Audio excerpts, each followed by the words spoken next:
Okay, welcome. So we get this thing started ASAP so you guys can get done if you're here early. Where did I put this page? Was this the page? Let me check.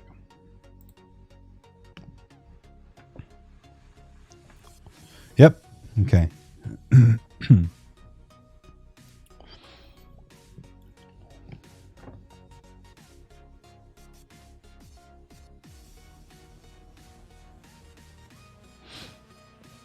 Okay, so let me check the stream health and get a couple other things set up, and then we'll get started. Hey, make sure you're sending me those messages about Play Starshin this Saturday. I've already got, I think, 6 people signed up. Remember, there's a 15-person maximum, so make sure to get on that.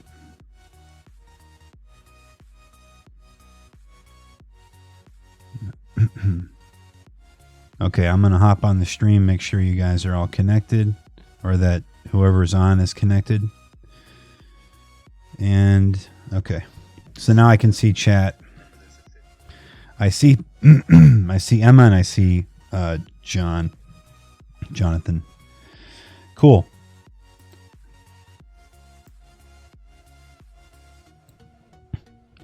You guys let me know if that music is too loud in the background, if it's interfering with your ability to understand what's going on.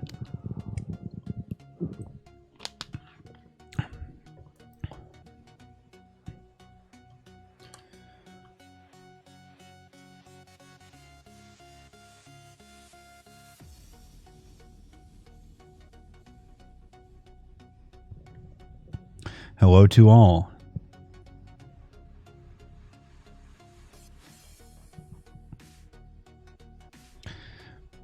Okay, so I'm going to start with this problem here. This is a star question, so it seemed relevant. We're going to do everything with this problem. Okay, we will get to the homework, I promise. But first, we're going to identify what A, B, and C are. A equals, B equals, C equals. Well, A is 1, B is 15, and C is negative 54. Okay, so that's the first step. Identify your letters so you know what you're talking about when you start throwing these letter names around. Okay, let's identify a couple other things. Let's remember that C is the y-intercept of a quadratic in standard form. Okay, so I said standard form. Okay, standard form, what is that? Standard form, I'm going to write it here. This is one you got to remember, guys. You have to memorize this. AX squared plus BX plus C equals 0. Okay, so now we identified everything. Let's talk about these numbers. So A is positive. Therefore, this graph opens up. It's going to look like that. It also means that we can use our trick because A is equal to 1. So A has to be equal to 1 to use the factoring trick that I taught you today. If it's anything other than 1, if it's negative 1, it's not going to work. Okay, so right now it's 1. We can use the factoring trick. Now, C is negative, and what that means is that you're going to have different signs. All right? So that's all we can really tell about this graph right at this moment. We know its y-intercept is at negative 54. We know it opens up. It's a positively sloped quadratic curve. And we're going to factor it now, okay? So let me make some space here and rewrite it. I'm going to drop this g of x notation and just write x squared plus 15x minus 54 equals 0. Okay, so we're going to factor. Open parentheses, close parentheses, open parentheses, close parentheses equals 0. So this is just another way of writing it. So right here I've written it in standard form. And down here I'm writing it in factored form. It's just two different forms. And we'll talk more about that later.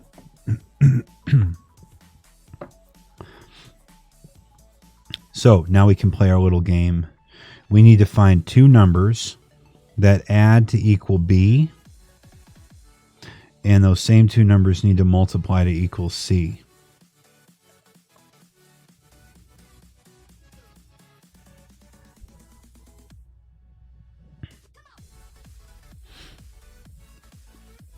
Any ideas? All right. First, we should probably replace the letter B with the number 15.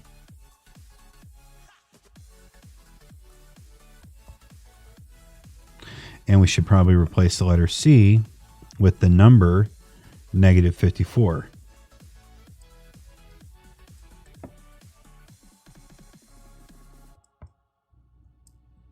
Okay. So, how do you figure out what the answer is? How do you go about doing this? Let me show you the way to do it. You're not just guessing. By the way, we're going to put an X here. We're going to put an X here. Here's what we can say, okay? We know that they're going to have different signs. But because B is positive, all right, we know the bigger number will be positive. Okay, so I'm going to put a plus here and a minus here. So I'm looking for two numbers that add to be 15, but they multiply to be negative 54. So you know one of them is going to be negative. So here's what I want to do.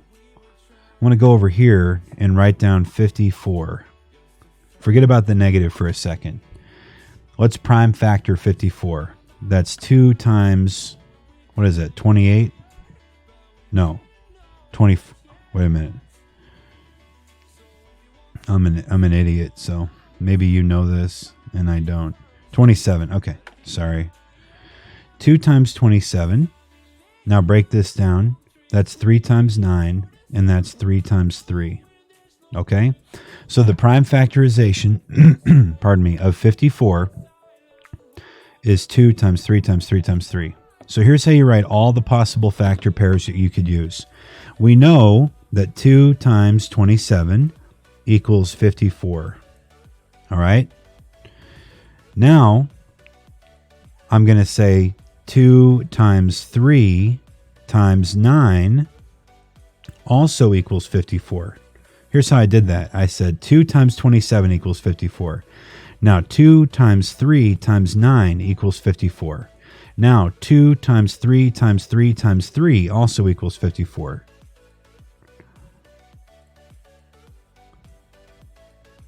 Okay? So what is 2 times, let's do this. 2 times 27 is 54. That is definitely not going to be our answer, because even if you made 27 negative or 2 negative, you wouldn't be able to add 2 and 27 together to get 15. So that's not going to work.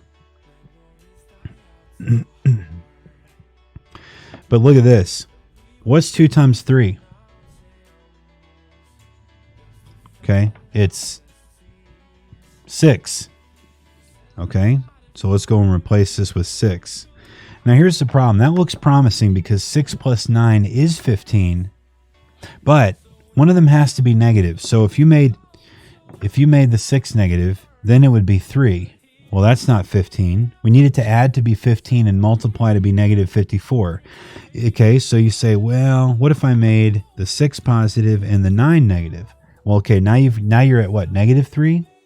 So that doesn't work either. So this doesn't work either, guys. Even though you want it to work, because it's 9 and 6, it doesn't work. So now what you got to do is group these three. Okay? So try that. What's 2 times 3? 6 times 3 is 18. 18 times 3 equals 54. Now, is there anything you can do with that? Well, negative 18 plus 3 is negative 15. But 18 plus negative 3 is positive 15. And I know that my bigger number has to be positive. So that's how I know that the factors are 18 and negative 3. So we're going to transfer all that information back over here. And we're going to put x plus 18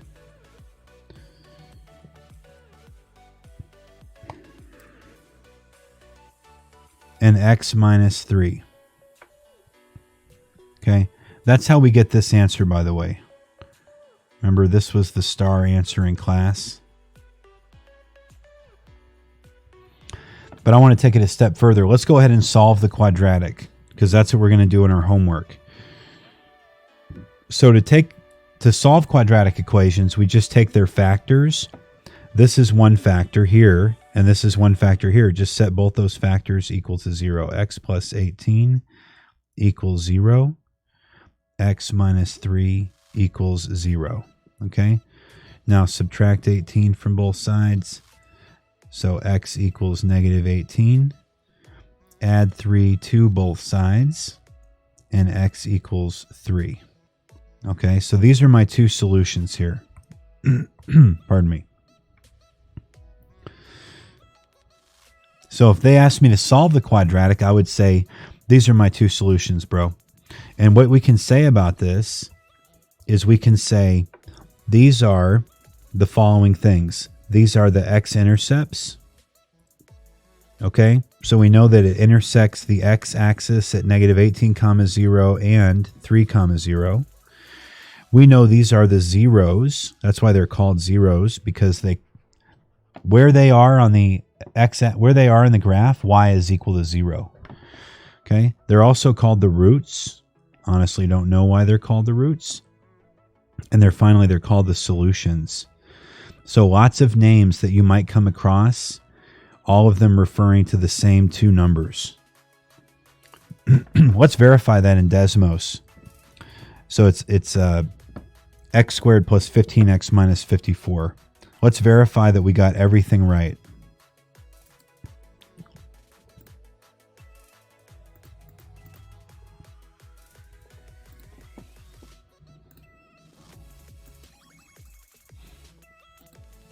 Okay, just want to check it again. It's x squared plus 15x minus 54.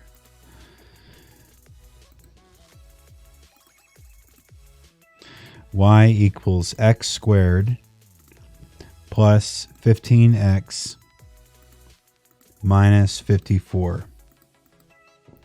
Okay, hit enter. Now let's go look at this thing. Let's see where this guy crosses the x-axis. Okay, at negative 18 and at 3. Let's go make sure that that matches. Look at that, guys. At negative 18 and 3, we already knew it was going to cross there. Where does it cross the y-axis? Okay, right there. Let's click on that and see what's going on there. Ooh, negative 54. Look at that. Perfect. Okay, I love it. So I'm confident that we know what's going on with this problem. Okay, just checking stream health. Everything looks good here. Let me check the stream health. Okay, the sound looks good. And stream health looks good. 8 concurrent viewers. Yeah, that's right, Jonathan.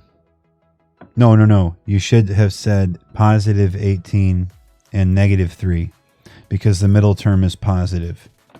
So that's a warm-up. Now let's get to the homework, because I know that's what you guys really came here for. I mean, right? Let's be honest. Here's the homework. It says solve each equation, check your solutions. All right, I'll show you how to do all that. Checking your solutions, by the way, what that means is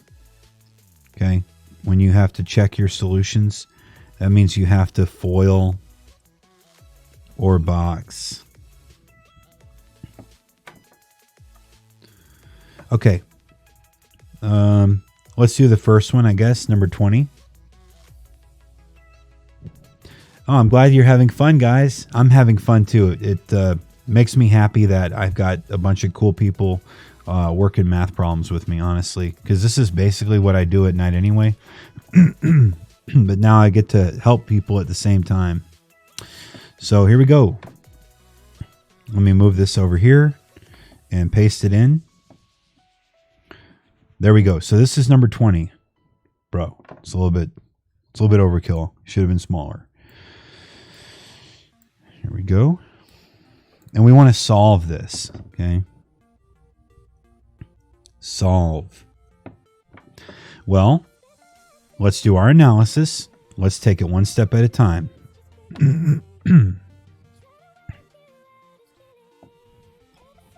Put it center screen. Okay, so let's figure out what A is, what B is, and what C is.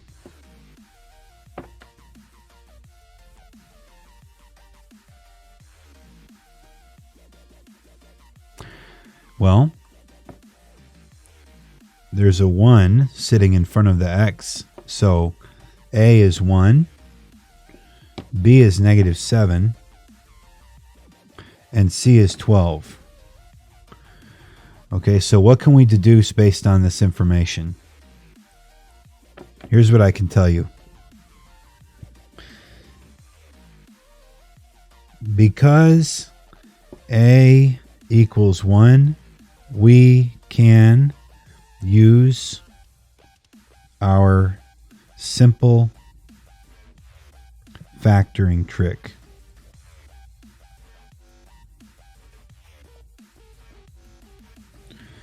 That's one thing I can tell you. Okay, that's because A is 1. I also know that because A is greater than 0, it's going to open up. So the graph is going to be an upward sloping curve.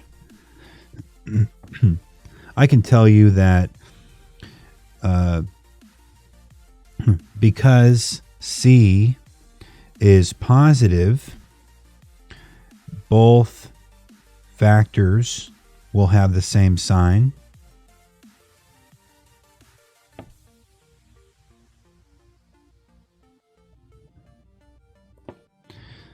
Okay, I can tell you because C is positive and B is negative, both factors will be negative. There. What else can I tell you? I can tell you that the y-intercept is at 0,12. I can tell you all that without even doing anything. That's pretty good.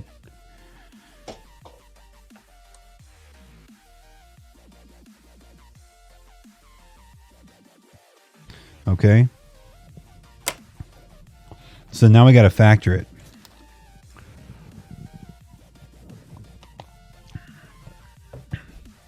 That's an astonishing amount to be able to just tell you without even doing anything to the problem. I'm just going to make this look a little bit more interesting. You guys try to factor it.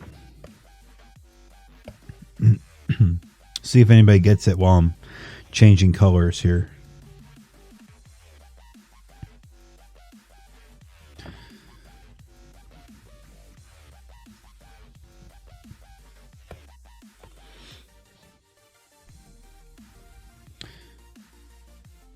Oh, that one G didn't change. That's funny.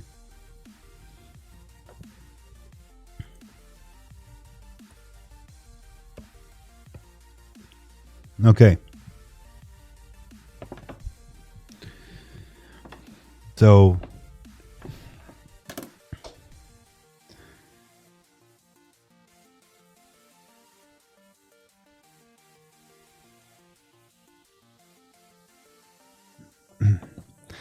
Here we go. We're going to factor. Whoa, it's happening.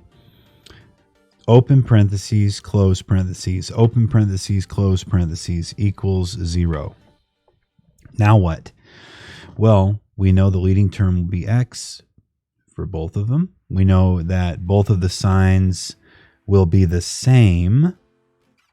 And we know that that'll be a negative sign. So it's going to be x minus and x minus. So what we need is,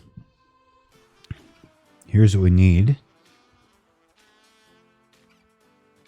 We need two numbers that add to equal the middle term, which is negative 7, b, and those same two numbers have to multiply to equal 12.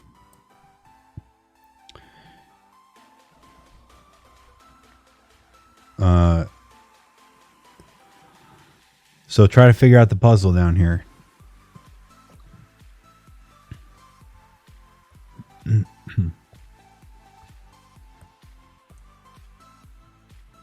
Try to figure out this puzzle down here.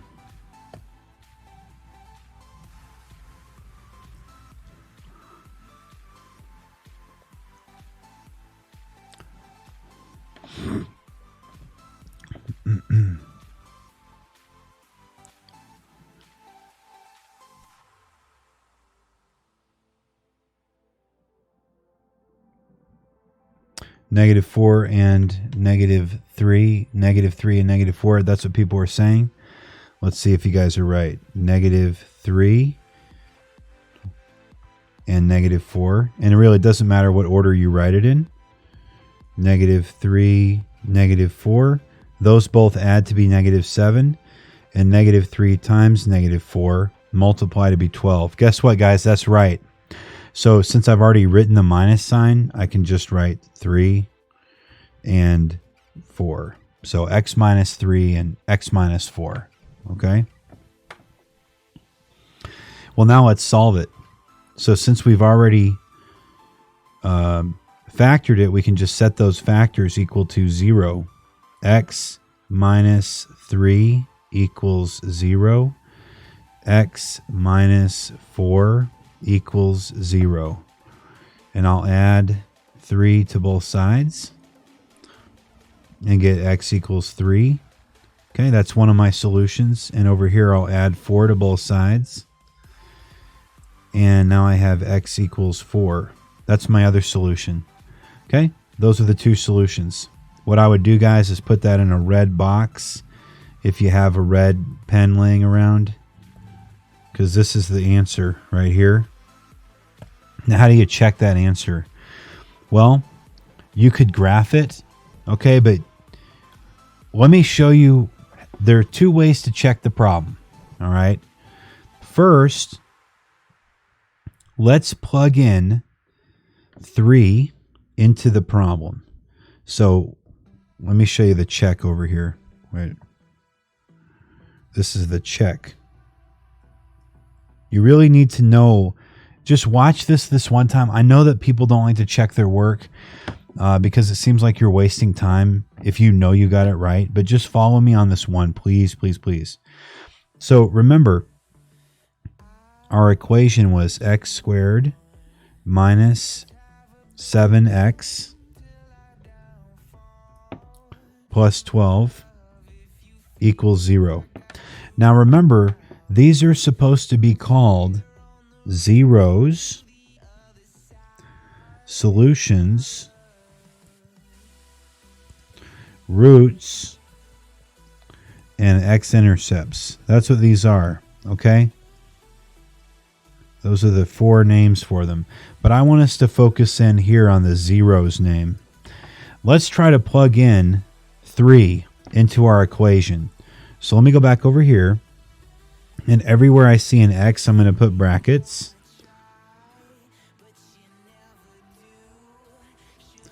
Let's see if this is true. Here's the question. Here's the question.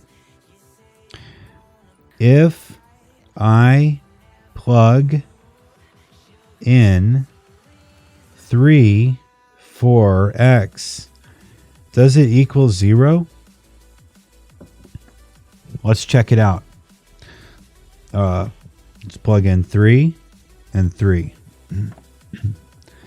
Okay, what's 3 squared? 3 squared is 9. And then what is 7 times negative 7 times 3? Well, that's negative 21 plus 12. The question is, does this equal 0? Well, let's see. 21 minus 9 is 12. So 12 negative. So it's negative 21 plus 9 is negative 12 plus 12. Does this equal 0? Well, negative 12 plus 12 is 0. So 0 equals 0. That's how you check it.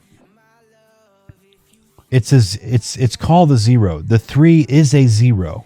So when you plug it in, the value you get should be 0. Okay? I hope that was cool. And so we can check the other one real quick. And then I'll show you how to do it in the calculator. Okay, so once again, x squared minus 7x plus 12 equals 0. Well, I thought 4 was one of my answers. So let's try 4. Let's see if that works. And we will go faster, guys, but you got to build an understanding, and then you can build your speed. Let's do this. 4 squared 16 minus 28 plus 12. Does that equal 0? Well, let's see. 28 minus 16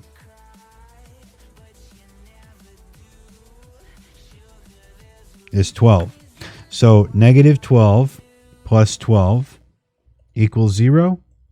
Well, negative 12 plus 12 is 0, so 0 equals 0. There. Now I'm sure I'm right. Yes. Okay. Now, let me show you how to do it on the calculator. Because I don't know that you guys will have Desmos on the star benchmark. So let's use the calculator. Let me show you what to do here, okay? Go to y, well, second plus 7, 1, 2 to clear everything out. Now go to y equals and put the whole thing in there. It was x squared minus 7x plus 12. So put in x squared minus 7x plus 12. Now, I want you to do this for me. Ready? Hit second table window, and you're going to change the table settings from independent, from auto to ask. Now, hit second graph and start typing in your answers, right? You think one of the zeros is 3. So when you type in x is 3, it should spit out a 0. Same thing for 4. When you type in x is 4, it should spit out a 0. So let's do it. Let's hit 3, enter. Ooh, it tells me it's a 0. That's good. And let's type 4, enter. That tells me it's a 0. Okay? And if you didn't remember any of that about the table settings and you just left them on auto, you could hit second graph and just go look and see where y is 0. You see these two places right here? Y is 0 where x is 3 and y is 0 where x is 4. Finally, if you only have the graph, you can zoom in on the graph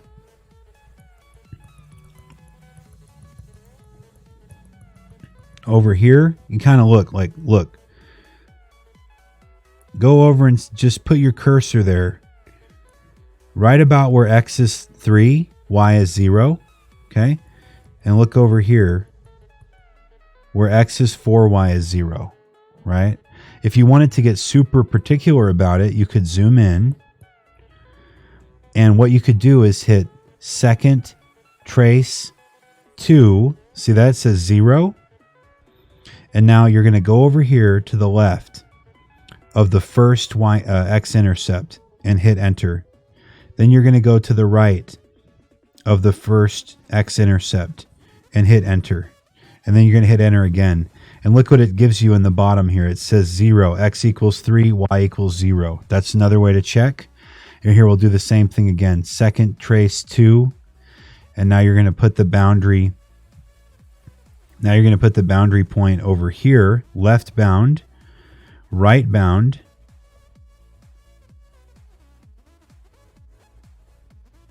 Okay. right bound, enter. There it is again, x equals 4, y equals 0. All right. So these are different ways that you can verify your answer is true. The final way to verify your answer is true is to refoil or rebox your factors to see if you get back your original quadratic. All right, so theoretically, we should be able to do first, outer, inner, last. And we should be able to get back the quadratic that we started with, right? Because theoretically, this is just another form of a quadratic equation that we were given. So let's go ahead and perform this FOIL. And I'm only doing all of these different things for this one problem, okay? So the first is x times x plus outer, which is x times negative 4, plus inner, which is negative 3 times x, plus last, which is negative 3 times negative 4. Let's work it out. X squared minus 4x minus 3x plus 12. And that's x squared minus 7x plus 12. Look at that. This matches the original quadratic exactly. X squared minus 7x plus 12. So we have literally done every single thing we can to work on that one problem. Okay, so I wanted to show you kind of everything with that one problem, and then we only have to use one method. So if I were you, I would screenshot this. I'm going to leave it here for just a second while I catch my breath because that was a lot of work. And I'll definitely teach you guys that calculator skill. That's something that I haven't had a chance to teach you yet because, in my opinion, you need to learn to do it by hand first before the calculator makes any sense. Like, you needed to understand the theoretical foundation of a 0 before you learned that second trace 2 will show you what the zeros are, right? So I think that a lot of teachers put the cart before the horse. They teach the calculator before they teach you the theoretical foundation, and I think that kind of undermines your own ability to understand what's going on. IMHO. Okay. All right. Screenshotted. Cool. All right, let's move on to the next one. And we definitely won't spend this much time on the next one. So if you're just joining the live stream, we did number 20. Number 21, that's coming up next. That one has this green circle, which I guess means it's supposed to be hard.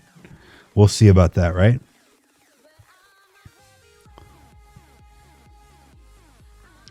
It's y squared plus y equals 20. Let me do this. Let me get a ruler going. And we'll separate these. Okay, so this is number, I can't even remember anymore, 21. Y squared plus y equals 20. Number 21. Y squared plus y equals 20. All right, so this is our new thing we're going to focus on here. First things first, guys, we have a problem. Houston, we have a problem. Ladies and gentlemen, brothers and sisters, comrades and friends, this cannot be on the right side of the equal sign. That's not allowed. Okay? No. All right? So we have to rearrange this by subtracting 20 from both sides before this thing is in standard form. So now I'll write y squared plus y minus 20 equals 0. Now the pressure that was building up in my skull is feeling better now because now this is taking the form ax squared plus bx plus c equals 0, which is standard form. Okay, so I feel much better now. All right, so let's identify what our letters are. We got ones here. So A equals 1, B equals 1, C equals negative 20. Oh dear. So I need two numbers. We won't put all that stuff that we know. I need two numbers that add to be 1. and multiply to be negative 20. Now, I'll give you a hint about it. Because b is positive, here, let me switch colors. Because b is a positive number, the bigger factor is positive. Okay, we know that because c is negative, the factors have different signs. Okay, so I'll start with my factors here. And instead of x, we'll have a y here. Right? I know I've got a plus here and a minus here. And I know that the bigger number is going to be positive. What I'm looking for, ladies and gentlemen, are two numbers that add to equal 1. And those same two numbers need to multiply to equal negative 20. So here's how I would do this, because I'm not smart. I would prime factor it like this. So here are my possible ideas. 2 times 10, where I know the bigger number has to be positive, so negative 2 times 10. Or I would say 2 times 2 is 4, negative 4 times 5. Okay, so those both equal negative 20. But this one adds to be 8. But yet this one adds to be 1. So these are the factors I want right here. Negative 4 and positive 5. So put the 5 over here and put the 4 right here.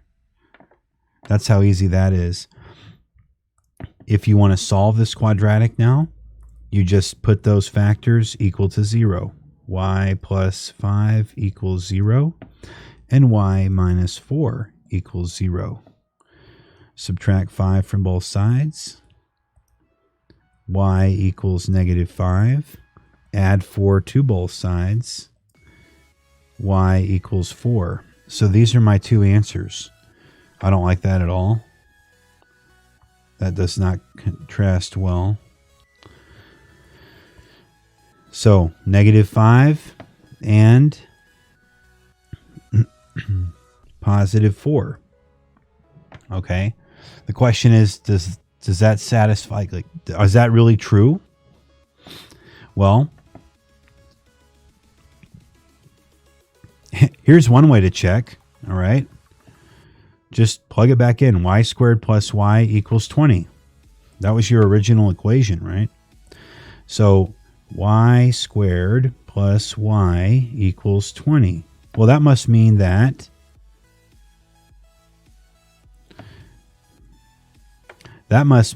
negative 5 squared plus 5 equals 20. Well, negative 5 squared is 25, because negative 5 times negative 5 is still positive 25. Plus 5, does that equal 20? Oh, I didn't put, I'm sorry, it should have been negative 5. So 25 plus negative 5. Does that equal 20? Yeah, well, 25 minus 5. Does that equal 20? Yeah, 20 equals 20. So that's how I check it. Now I know that one's right. So you just go back and like plug in your other one.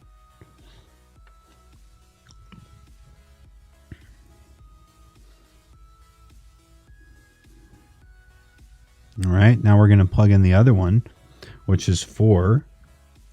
Should equal 20, right? So 16 plus 4, does that equal 20? Yeah, it does. 20 equals 20. So this is true. So both of these are right. Now we put that in a red box. Okay? Right here. Oh. Go away. Red box right here. Okay?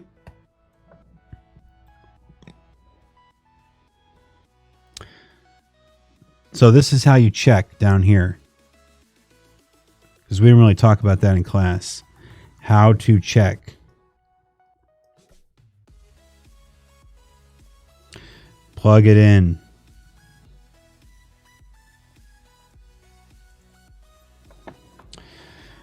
Okay, So that was number, what, 21? Let me zoom out on that so you can see the whole thing. If you want to get a screenshot of that.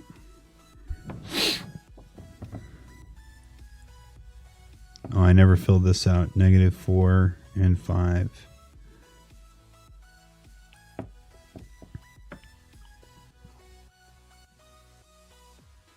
And I'll go through this with you guys, okay? I will go through each one with you. We're about 4 minutes from the official start time of this thing. So here's what I want everybody to do. I'm gonna take about like a 5-minute break before it's actually 7 o'clock. Okay, so it's 6:56. All right, I'll be back. So it's around 7. So I'll just leave this here and I'll be back. Okay. So we'll start again at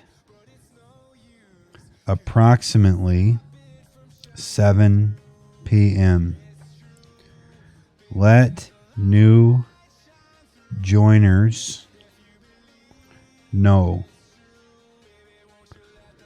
Okay, get the word out.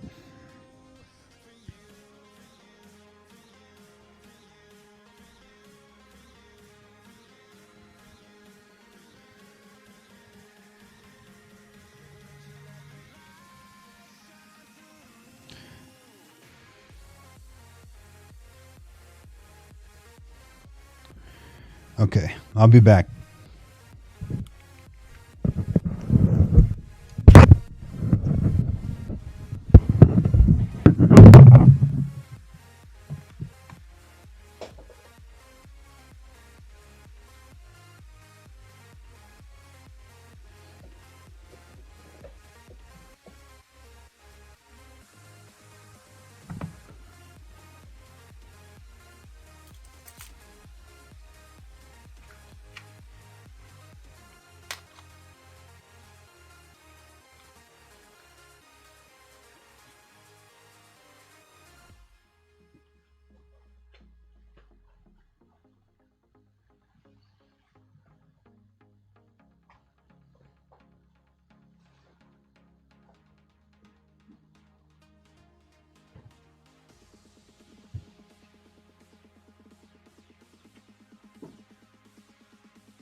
Okay. Get the headset back on.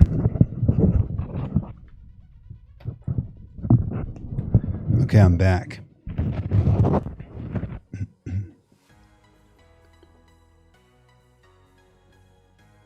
Let's go.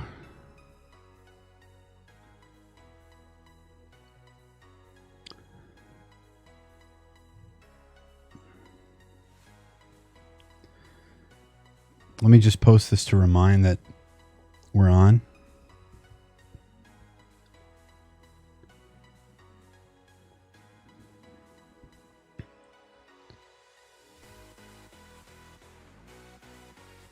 Homework help. Live stream starts now.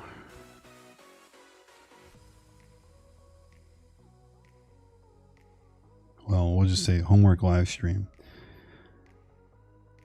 on live now. Okay. Just going to put in here the address to get there.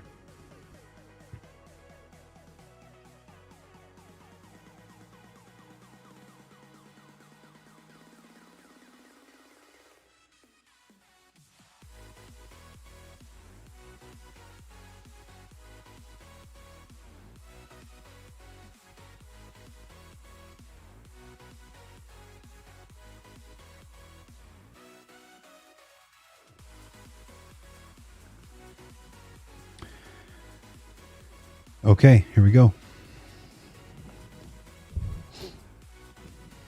Let me check the stream health and everything like that. Make sure I'm still... Okay, test. Yep. And we'll switch over. We're about to be done with this, so we'll switch to this gaming music one. Here we go. Get us a new... Here we go. Okay, so we did number 21. Yeah, you got the remind. Okay, so let's go back. We already got a bunch of cool work done, and we did number 21. You know, if you just want joining the live stream, you should be able to back the live stream up and see anything that you missed, or you could just watch it later. But we're just going to start here with number 22. X squared minus 6x equals 27. Okay. This is number 22.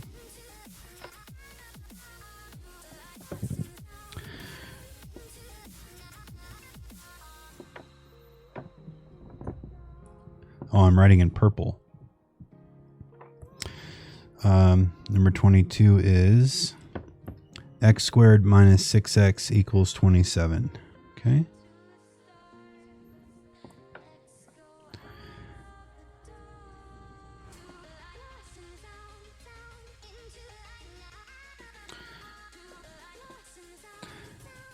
X squared minus 6x equals 27.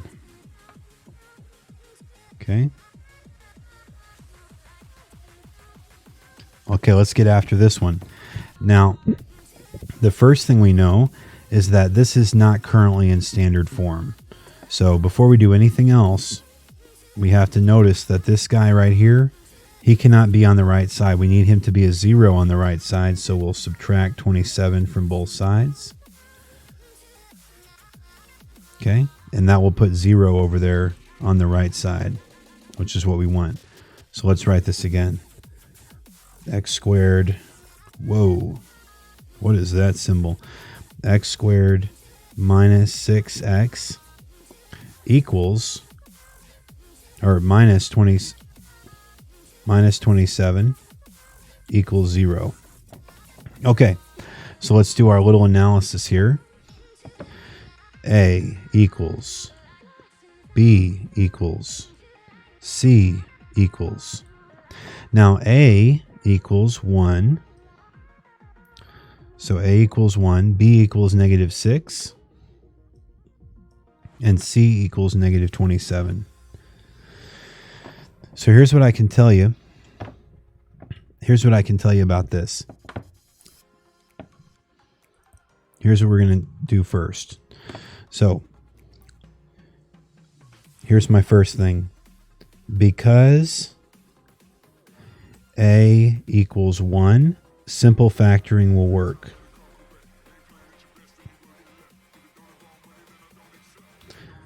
That works. Because C is negative, we know that the signs will be different for our factors. And because B is negative, we know that the bigger one will be negative. Okay, what else do we know about this?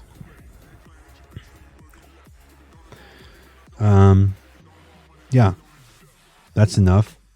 So let's do our open parentheses, close parentheses, open parentheses, close parentheses equals 0. The leading terms here will be x and x. And we know that we'll have a positive one and a negative one, and the bigger number will be negative. So we'll say, put the negative here and the positive here. We're going to put the bigger number right here and the smaller number right here. And so here's the little game we have to play. I need two numbers that add to equal the middle term, which is -6, and those same two numbers need to multiply to equal the last term, which is -27. So again, I'm gonna play dumb here, like I don't know, and I'm just gonna prime factor this thing. So all my possible combinations are 3 times 9 and 9 times 3. Okay, so the question is, which one do I give the negative sign to? Well, remember this, the bigger number is going to be negative. So I'm going to give that negative sign to the 9. So let's see if that works. -9 plus 3. Yep, that's -6. -9 times 3 is -27. So I'm going to put the 9 here and the 3 here. Okay, so now to solve, we factored it. This is the factored form.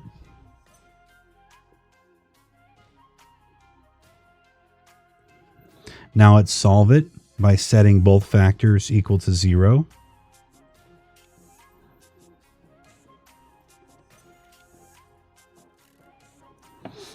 So now we'll just add 9 to both sides here, and we'll get x equals 9. And we'll subtract 3 from both sides here, and we get x equals -3. So here's what we think the answer is, 9 and -3. Now, so this time I'll show the check. I'm going to show the check on the TI. Check using TI 84. Okay? So I need to know this, x squared minus 6x, x squared minus 6x minus 27. That's what I need to know. Let me pull up TI here. Second plus 7, 1, 2. Go to y equals. And then remember, x squared minus 6x minus 27, what I'm going to put in there, x squared minus 6x minus 27. Now, here's how we check it. Let me show you both ways to check it on the TI. The first way to check it is to hit, let me clear this key history so you can see what I'm doing. Here's what I'm going to do. Second, window, change independent from auto to ask, and then hit second graph. Now go back to your problem. You think the answers are 9 and -3. So type in 9, and when you hit enter, y should be 0 because this is a 0. It is. Now hit -3 and you see it's also a 0. There you go. Here's the second way to check it on the TI. Graph it. Now, you can see both of the places where it crosses the x-axis. And you remember that your zeros are also the x-intercepts. So just look. You see it's crossing the x-axis here at -3. And it's also crossing at 1, 2, 3, 4, 5, 6, 7, 8, 9. Okay. If you couldn't see that very clearly, you can hit second, trace, and then go down to 0. And here, what you're going to do is you're going to check. You have to move this little dot till he's above the x-axis, and then hit enter, and then move him below and hit enter, and then hit enter again. So it says the 0 is at x equals -3, where y equals 0. You could do the same thing for the other side. Second, trace 2, and then move this guy all the way over here until you see him pop below that right intercept. Keep going, keep going. He'll pop back up in a second. Keep going. There it comes. Whoops, now I've gone too far. Right there, hit enter. Then go above the x-axis, hit enter, and do it again. And it says x equals 9 is a 0. So that's how you can check it on the TI. So we just checked that one on the TI. All right. So this is what I would put in a red box. X equals 9 and x equals 3.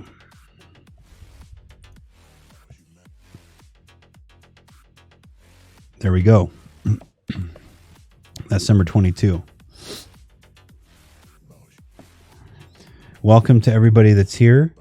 And Jasmine, you are quite welcome for what you said. My pleasure. Glad to help. So we did number 22.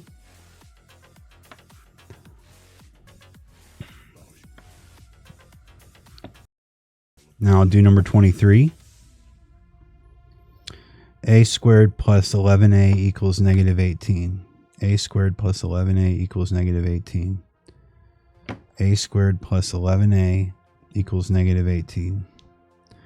A squared plus 11a equals -18. Try not to forget it. A squared plus 11a equals -18. So I can't remember which number this is now. Is this number 23? It's number 23. Okay. Number 23. I'll try to go a little bit faster now because I know that you guys have other things to do besides math tonight. So, first things first, let's move this 18 over to the left side. Okay, so now I have a squared. Oh, it's supposed to be plus 11a. A squared plus 11a plus 18 equals 0. Now this is in standard form. And remember, standard form is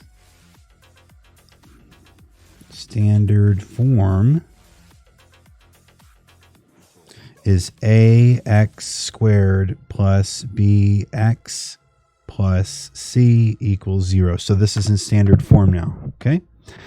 So let's do our analysis. A equals B equals C equals. Well, A is 1, B is 11, and C is 18. Now, guys, we got some good news here. Here's what I know. Because A equals 1, I can use simple factoring. Because A is greater than 0, I know this is a positively sloped graph that will hoop up if I graphed it. Because C is positive, I'll have the same sign. And because B is positive, both factors will be positive. Okay, what else do I know? I know that the y-intercept is at 18. Okay. So if you wanted to actually write that in coordinate form, you'd say 0, 18, right? Okay, let's get started with the factoring. We're going to do open parentheses, close parentheses, open parentheses, close parentheses. And remember to put that equals 0 because you're just writing the factored form. You're not doing anything weird. You're just changing the form from standard form to factored form. Okay, the leading value is A. We know both of the factors will be positive. Now let's play our little game. Two numbers that add to equal 11 and multiply to equal 18. Okay, so let's break down 18. That's 2 times 9, which is 3 times 3. So you could say 2 times 9 or 6 times 3. So what do they add to? These add to 11 and these add to 9. So I definitely want to go with the 2 and the 9, right? Because 2 plus 9 equals 11 and 2 times 9 equals 18. So it's a plus 2 times a times 9, a plus 9. Now to solve this, I'll just set both factors equal to 0.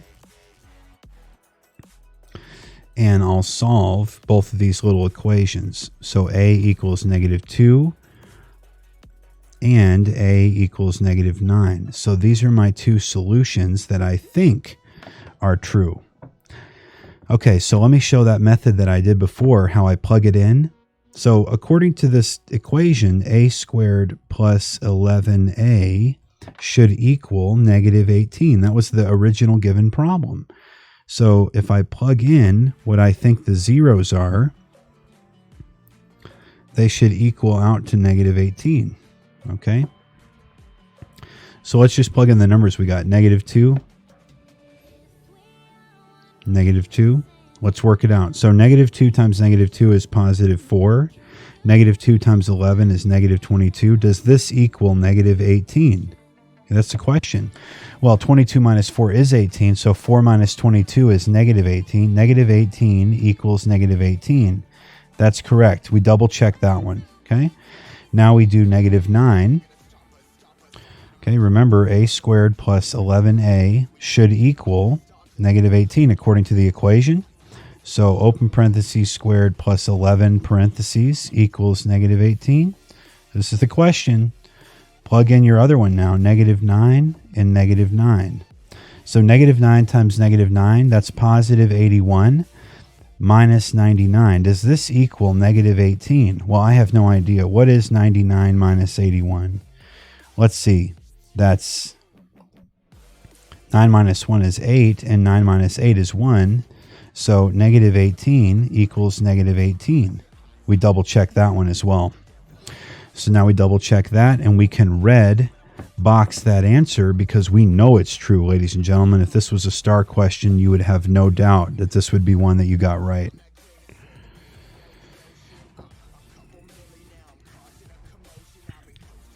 All right. Hello, Sheridan. I'll show the whole problem now. And I just want to make sure I make a note here. This part down here, this is the check down here. So only this top part here was the problem.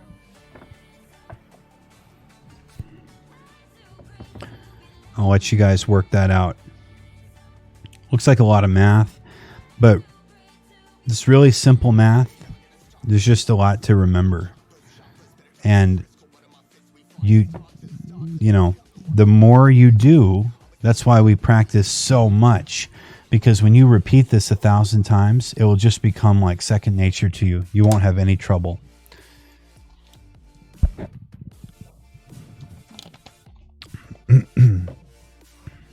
Okay. Screenshotted 3 times. Hello, Sheridan. Okay. Now, we got that one done. Now let's do number 24. Well, I shouldn't put a checkbox. Okay, I'm definitely going to forget that. So let me grab it.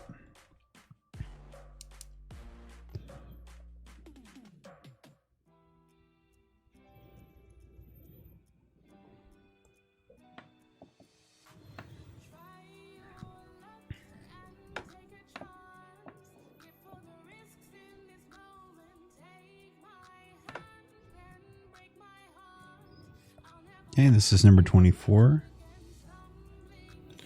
And I just want to paste that there. All right. So I'm going to write it out. C squared plus 10c plus 9 equals 0. I'm going to end up dying. This is a lot. You're going to be fine. Okay, just for Sheridan, all right? Just for Sheridan, I'm going to show you guys how to pull the parachute, okay? So, here's how to pull the parachute. All right? Let me do this. How do we pull the parachute?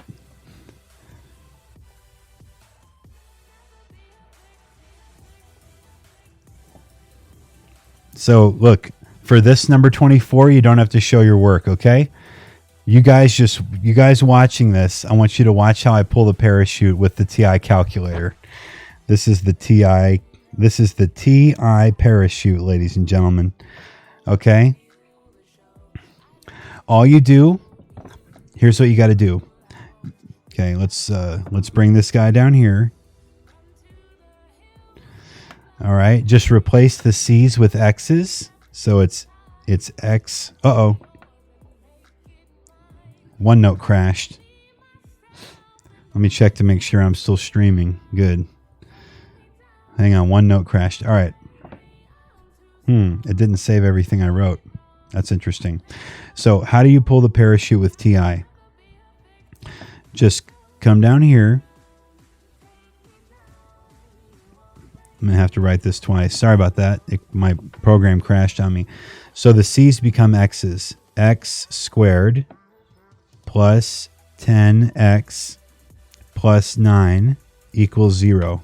All right? Once you got that set up, you're good to go.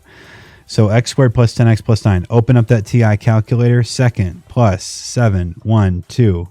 Go to y equals and just type it in. X squared plus 10x plus 9. X squared plus 10x plus 9. Now, watch how easy this is, Sheridan. Hit graph. Okay, let me clear the key press history here. So, Sheridan, you have to be able to see where it's crossing the x-axis. Do you see where it's crossing the x-axis? Just look and see what it is. Here's -1. And then look, -2, -3, -4, -5, -6, -7, -8, -9. All right? So -1, and then 1, 2, 3, 4, 5, 6, 7, 8, 9. And -9. Guess what? Those are the answers. I'm just going to pull this window into OneNote so you can see what I did. Guys, so when I say that it's going to be easier on the STAR test, you can you're getting an idea. These take 2 seconds to solve when you're not doing it by hand. Okay, I don't know why it pasted twice. So this is the parachute. All you have to do is see where it crosses the x-axis. All right, here is -9, and here is -1. So your answer that you put in the red box is C equals -9 and C equals -1. So I hope that makes you feel a little bit better that when it comes to the STAR test, it's a joke, right? It's like, is that it? Yeah, that's it. Just put it in y equals and see where it crosses the x-axis. Here, I'm going to write that out just so you get an idea. Put it in y equals, hit graph, and see, okay, where it crosses the x-axis. That's it.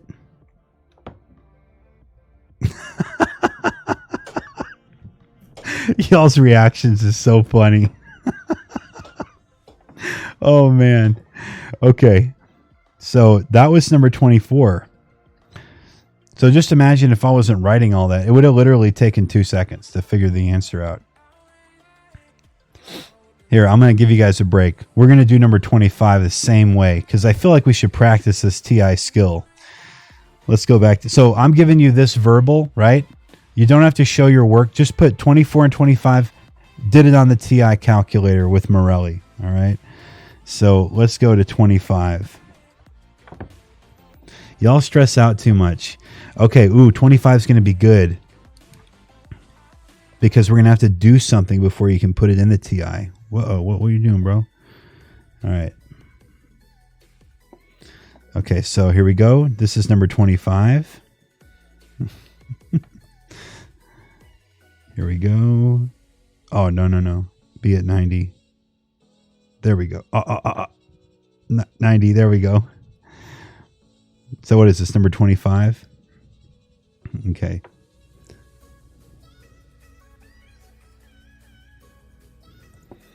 All right, let me paste this guy here so I can read it. All right. So the problem given to us is, let me zoom in. And we're going to pull the TI parachute on this, okay? Screenshotted 4 times. We're going to go fast, okay? So here's what we're given. X squared minus 18x equals negative 32. Now, I'm talking to Sheridan here and anybody else who wants this to be easy on the STAR test. You cannot stick this into the TI calculator just yet. First, you have to make sure that there is nothing over here but a 0. Okay? It cannot be anything else on the right side of the equal sign. Okay, so let me erase all this. So right now it says negative 32. So question, how do you move it over to the left side? Just do the opposite of whatever the sign is. So right now it says negative, so we'll add 32 to both sides. This is literally the only step. So now it's x squared minus 18x plus 32 equals 0. Now, stick that into TI. X squared minus 18x plus 32. X squared minus 18x, I can't even remember anymore, plus 32. Okay, hit graph. Now, this presents a problem, right? You can't see the other place where it's crossing the x-axis, so you need to zoom out. Now you can. Okay, the problem is it's hard to see that. So what I would do is move this little cursor dude. See that little cursor dude moving? Put him like right there in the middle. Okay, and now zoom in again. Okay, now you can just count it, right? So let's grab this.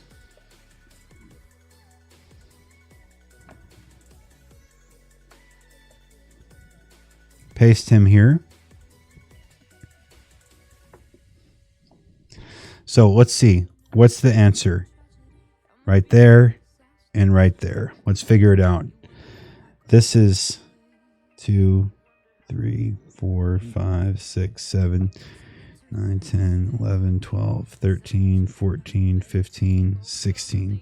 So it looks to me like one of the answers is x equals 2. And the other one, it looks like x equals 16. Okay. Now, how do I verify that? What I would do is go back to the graph and I'd hit second graph. And then I would make sure that I was right. So here's the other thing you need to know. Where y is 0, that's the answer. Okay, there's going to be 2 of them though. So I see y is 0 and x is 2. And then if I go searching through, I see that y is 0 where x is 16. So those are 2 ways where I know that I'm right. So there's your answer. Okay. Easy. It's a joke on the calculator. How do you get the homework? Okay. Let me show I'm gonna show it. I'll show it. Okay. So let me zoom out. That was number 25. Now, here's the homework. All right. And these are all the ones that we've done so far. The ones that are checked. So you can rewind this live stream. What I would suggest that you do is that you screenshot that right there. And do not forget that your student also has homework on deltamath.com.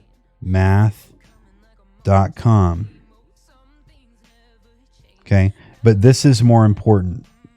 Okay? Do first. Then do delta. Okay? Then deltamath.com. All right, so I'm just going to let that sit for just a second. Good job, Sheridan. You saw it. All right, so now I'm going to go. Let's get on with it. Now, I can't in good conscience just keep doing stuff on the calculator, right? You know how to do it now, so you know that you always have the parachute that you can pull when it's test time for the STAR test. So, guys, in 2 weeks, on February 20th, just put in y equals, okay? But let's get back to work with number 26 here. I want to show this. I want to teach this skill because when you get into geometry, algebra 2, and then pre-calculus, which is basically algebra 3, and then calculus, which is basically algebra 4, they ain't going to let you use a calculator, okay? So we really need to learn how to do it. So now we're going to do number 26. Here, for just 1 second, let's all revel in how much work we've already done. Let's just look at it. Wow. It's probably going to crash my program. That's how much work we've already done tonight. We did number 20.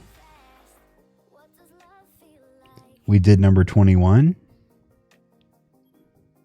We did number 22. We did number 23. We pulled the parachute on number 24. We pulled the parachute on number 25, and now we're going to get back to basics, guys. We're going to do number 26 the real way, the OG way. Okay. So this is going to be number 26. And I just need to paste it in there because I don't remember what it is anymore. So I've got the memory of like a goldfish or something. Okay, it's probably going to be huge. Yeah. Okay. So let me just move this real quick. Because I like to rewrite it. I don't like using what they give us. Okay, so now I got to write it. Here's what we're given. N squared minus 120. Ooh, big numbers. I'm scared. Equals 7n. Okay. Whoa. Okay. Guys, I must be overloading the system because the screen is so hot right now. It's burning my fingers. Who cares? We're returning this model anyway to get a new computer. I just have to finish fighting with Microsoft. So let's notice that right now, not in standard form, ladies and gentlemen. This is not good. Uh-oh. Oh no. Remember, standard form is ax squared plus bx plus c equals 0. And right now this is in some wacky, whacked out form. So we have to fix it. Let's fix it. The first thing I would do, ladies and gentlemen, is I would subtract 7n from both sides. Okay. Now, 7n minus 7n equals 0. So that's good. Okay. Sometimes we say additive inverses cancel. Like that. And that's where I'm able to put that slash through. So now let's rewrite what we have. And remember, we're going to write it in... Okay, always write polynomials in descending order.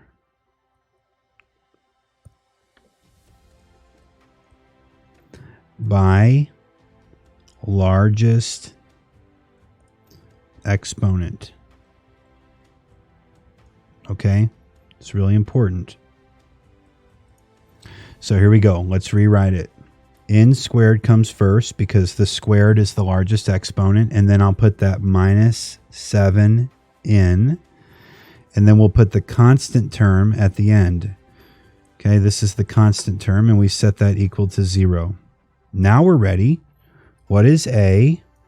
What is B? And what is C? Well, A is 1. See, there's a 1 hiding right there. So A is 1. B is negative 7. And C is negative 120. Now, we're going to take a second here and write down everything we know. Here's what we know. Because A equals 1, simple factoring works. Okay? Because A is greater than 0, we know that if we graph this, it would be an upward sloping line. We know that the y-intercept is the C value, and that equals negative 120. Okay, so as a negative 120, that's what the y-intercept would be, negative 120. Wow, that's far down. What else do we know? We know that because C is negative, we'll have different signs for our factors. Okay, different signs for our factors. And because B is negative, we know that the largest factor will be negative. So these are all the things that I know just going right into this problem, okay? What's going on? Without the stream, I would be lost. Hey, welcome, Matt. My pleasure, man. Uh-oh, my thumb is bleeding. Are you okay, John? Oh, man. Okay. Oh, because you're writing so much? All right. Okay. Let's factor this thing, ladies and gentlemen. So we're going to open parentheses, close parentheses, open parentheses, close parentheses, equals 0. So what we're doing, just so you understand what's going on in the background, we are going from standard form, okay, ax squared plus bx plus c equals 0, to factored form. Okay, that's what we're writing here. That's all we're doing is changing forms. So anyway, let's get back to it. The leading term is going to be n for both of these factors. And we said they have different signs because, remember that? Because C is negative and because B is negative, the largest sign will be negative. So we'll do it like this. That's how I know that. So now let's do this. We have to play our little game. Here's our little game. And the reason we can play our little game is because A equals 1. If A did not equal 1, you could not play this little game. So now we need two numbers that add to equal negative 7, the middle term. Those same two numbers need to multiply to equal negative 120. And I should just mention here, because this problem I'm taking my time on, negative 7 is the B value, and negative 120 is the C value. So they have to add to equal B, multiply to equal C. Well, this I don't know, right? So let me make this, let me zoom out a little bit. And the way I'm going to figure it out is I'm just going to take 120 and I'm going to break it down. That's 2 times 60, which is 2 times 30, which is 2 times 15. Okay. Whoops. And that breaks down to 3 times 5. So here are all my factor pairs. 2 times 60. And then I do 2 times 2 times 30, which is 4 times 30. Then I do 2 times 2 times 2, which is 8 times 15. See how I'm making these factor pairs? Then 2 times 2 times 2, that's 8 times 3, 24 times 5. Now let's just add these up. And we're going to, what we already know, the biggest number of these factor pairs will be negative. So we can assign, because you always want to know, where do I put the negative sign? Okay. Well, give it to the biggest number. So here's the biggest number. Here's the biggest number. Here's the biggest number. Here's the biggest number. Now just add them together and see which one of these pairs equals -7. So 2 plus -50, that's -58. 2 plus -60 is -58. 4 plus -30 is -28. Okay, here's the deal. That's not -7. That's not -7. How about 8 plus -15? Oh, yeah. That's -7. That equals -7. That means, ladies and gentlemen, that these are our two factors. Not your solutions, your factors. So we'll go in here and put the biggest number right here, 15, and the smaller number here, 8. Did you see how I did that? You do it this way. This way always works. I know it takes longer, but this way always works. Okay, so now let's solve. N minus 15 equals 0, and n plus 8 equals 0. So just solve. Add 15 to both sides for this one. So you have n equals 15, and subtract 8 from both sides here, and you have n equals -8. So we think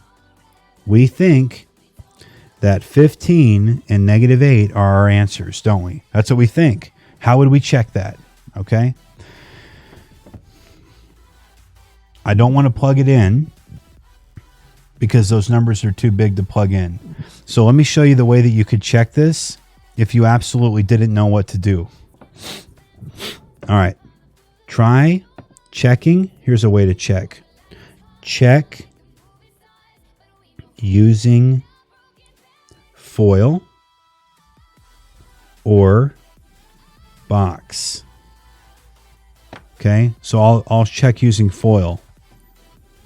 Well, I'll check using box because I checked using foil earlier. So here's, everybody likes box the best. I know. So we've got here n minus 15 and n plus 8, right? So here's my box.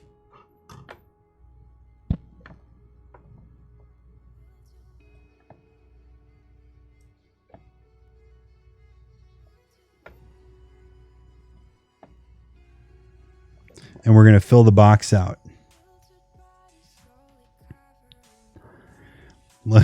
Oh no.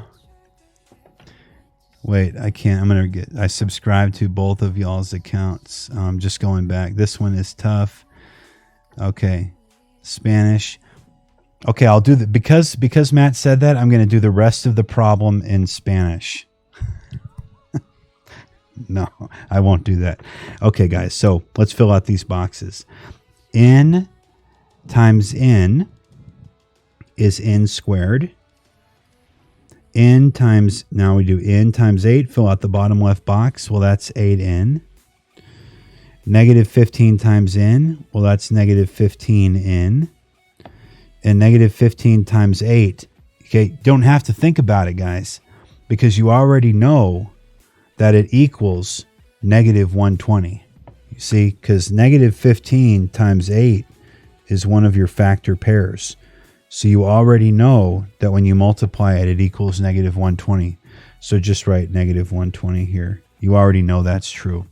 So now let's write out all the factors. N squared minus 15n plus 8n minus 120. Okay, here are your common factors that you can combine. And so we'll simplify n squared. And then what's negative 15 plus 8? Well, it's negative 7 n minus 120. Now here's the question. Does this match the original?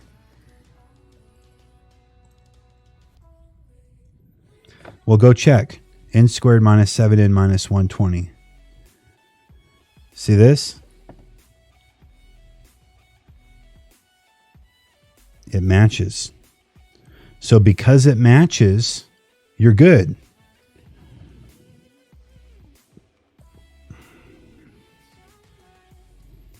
So that's why you check by FOIL. Now you know you're right. So once you know you're right, you red box it. Right there. Okay. So that is number 26. Hey, welcome, Hannah. Okay. So we're done with number 26.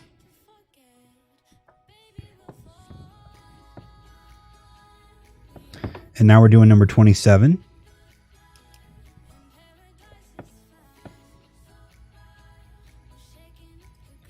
We'll go faster now since we've proven that we know how to do this.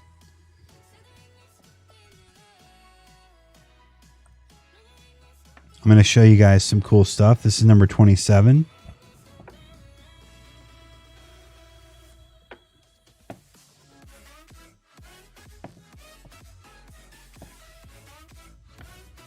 Okay. So here's what we're given. D squared plus 56 equals negative 18D. Now, the problem here is it's not in standard form, so we need it to be in standard form.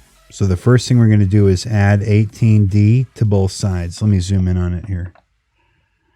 Okay, so we have to add 18D to both sides. All right. So now I have D squared. And we want to order by degree or by exponent. So plus 18D plus 56 equals 0. Now, we're going to go fast because we already know all these things. I need two numbers that add to equal 18 and multiply to equal 56. All right, so if I break down 56, I know that that's 7 times 8. Isn't it? Wait a minute. 7 times 7, 49. Yes, I was just going crazy for a second. Sorry about that. Break this down. That's 2 times 4, and that's 2 times 2. So here's all my different factor pairs. I have 7 times 8. I have 7 times 2 times 4. So that would be 14 times 4. I have 7 times 2 times 2. That's 14 times 2. 14 times 2 is 28. 28 times 2. Okay, so those are my different factor pairs. Now, they're both C and B are both positive, so the factors are going to be positive. And we need two numbers that add to equal 18. Well, 7 plus 8, that's 15, right? And 14 plus 4, guess what that is, guys? That's 18. So 14 and 4 are my factors, D plus 14 and D plus 4. Okay? So now we set D plus 14 equals 0, and we solve. D equals negative 14, and we set D plus 4 equal to 0. Okay, D equals negative 4. And we'll skip the check on this one so you can see how fast we get it done. We're done. We're going to red box it. We'll just assume that we're right. It's a terrible, scary assumption to make, but if you're in a hurry, that's all you need to do. All right, that's number 27. I'm going to show you how fast you can do these problems. Let's do number 28.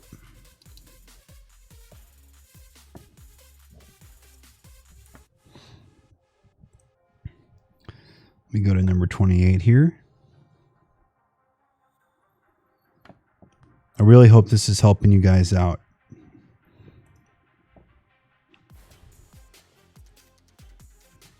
Okay, so this is number 28. Oh.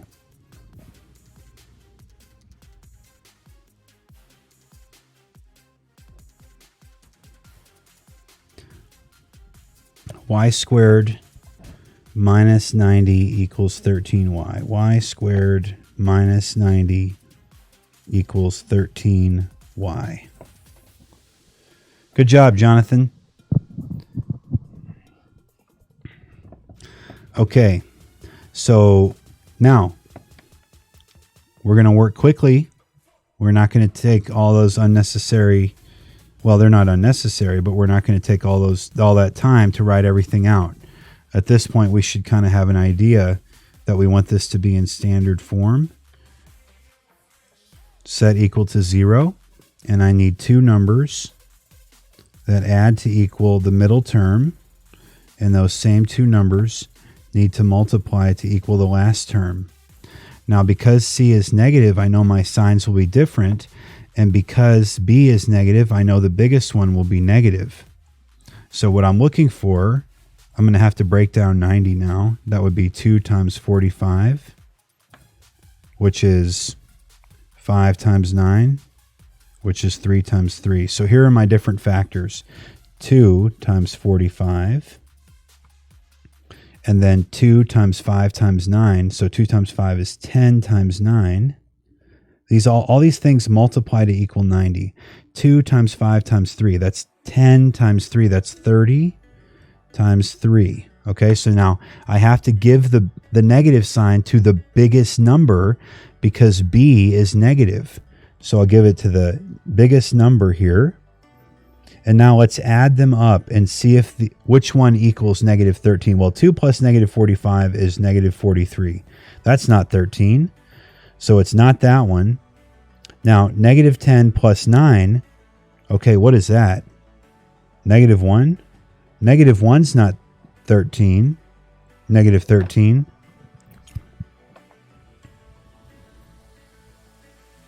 Oh, I see which one I'm forgetting.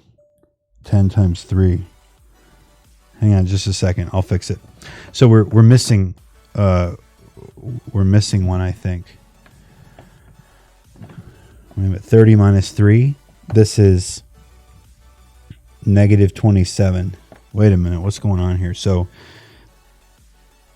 we want the numbers to add to equal negative 13 and multiply to equal negative 90. What am I missing here?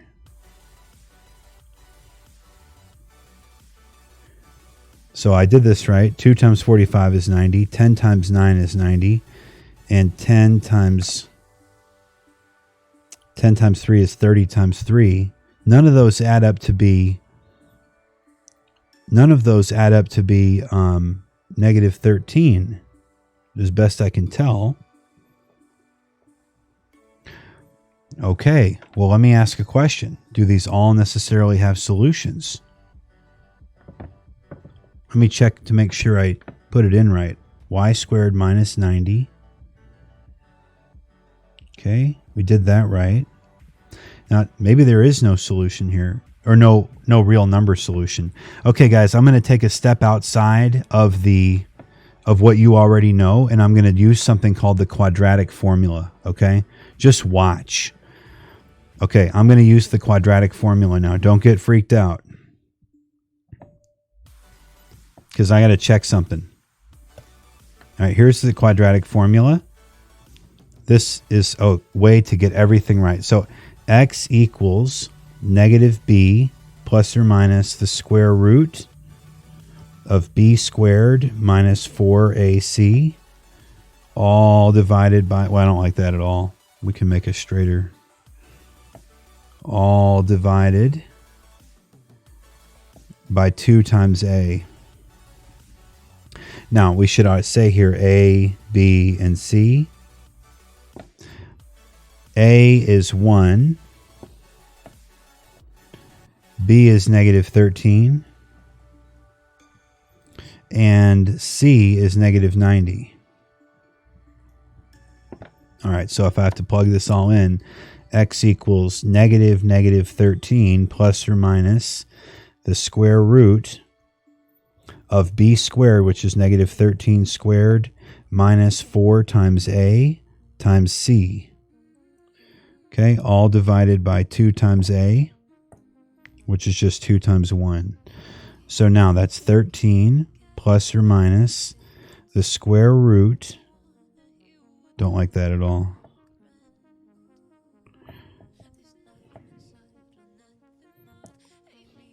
The square root of 169 minus, plus 360 all over 2.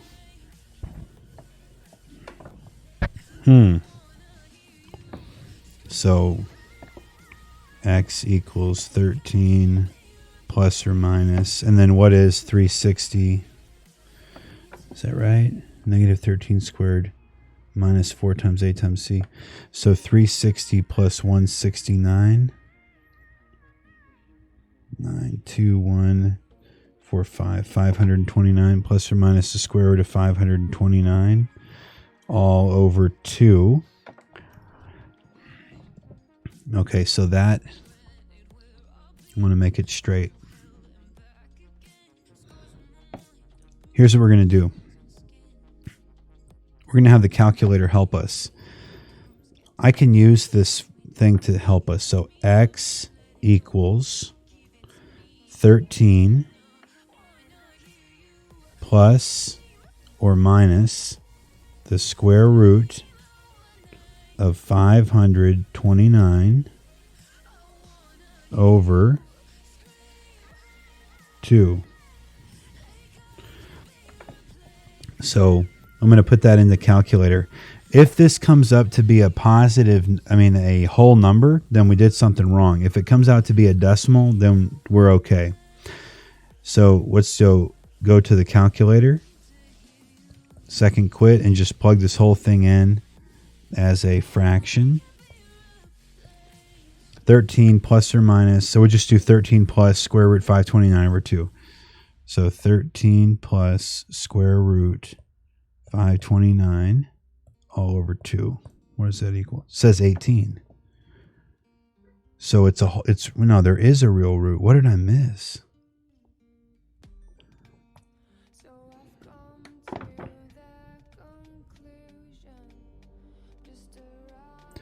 Oh, wow. So there were other factors. 18 and 5. That's what it is. I missed that factor. Okay, got it. Let me move this out of the way.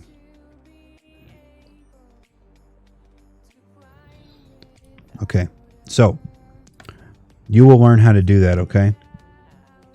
That quadratic formula, that was a way to check the problem. Yeah, it's 18 and 5.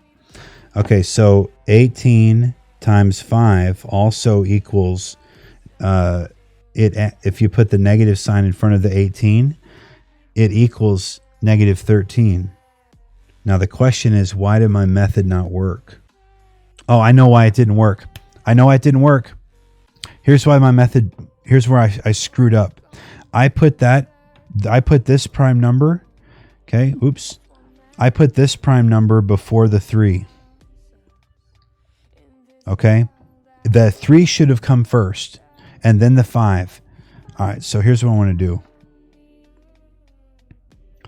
Number 28 is just a joke, so that's not good. I'm not going to let that stand. So you guys just watch me make a mistake. All right?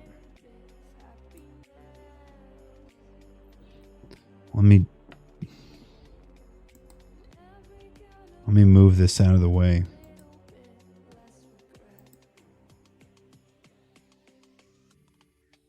I'm going to put this up here so I can refer to my mistake if I need to. Now let me go down here, back to this problem, and we're just going to hit reset. Okay, let's act like that didn't happen. I'm going to show you how to do this. So we're back to number 28. y squared minus 13y minus 90 equals 0. Okay, so I need two numbers that add to equal negative 13. Those same two numbers need to multiply to equal negative 90.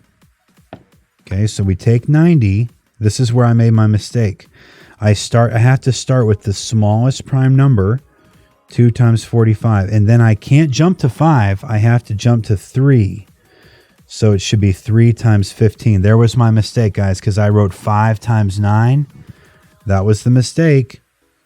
Okay, so now this is 3 times 5. Now watch what happens when I write out my factor pairs.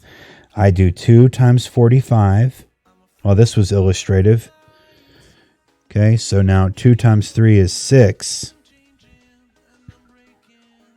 times 15.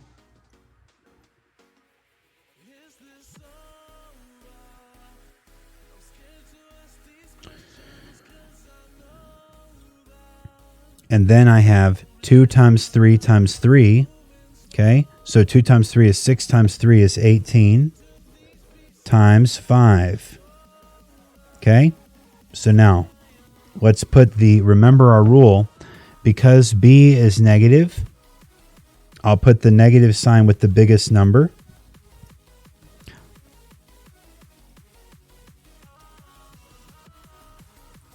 Okay, so here's what we know. This is where we left off the last time. So 2 plus negative 45 is negative 43. 6 plus negative 15, that is, what is that, negative 9? And negative 8 plus 15 is negative 13. There it is. Oh, and for just a minute, I didn't know what was going on. Thought I was making big mistakes. Okay, and I was making big mistakes. So now we put the 18 here and the 5 here. Whew. Okay, so it's y minus 18. Jonathan, you got it. Okay, y plus 5 equals 0. Now we can solve by adding 18 to both sides. But you guys got to see me break out that heavy artillery called the quadratic formula. You will be learning that soon. Okay, here's my answers. I am really sorry about that. Okay, whew. That got me, my blood flowing. All right, let's put this in a red box.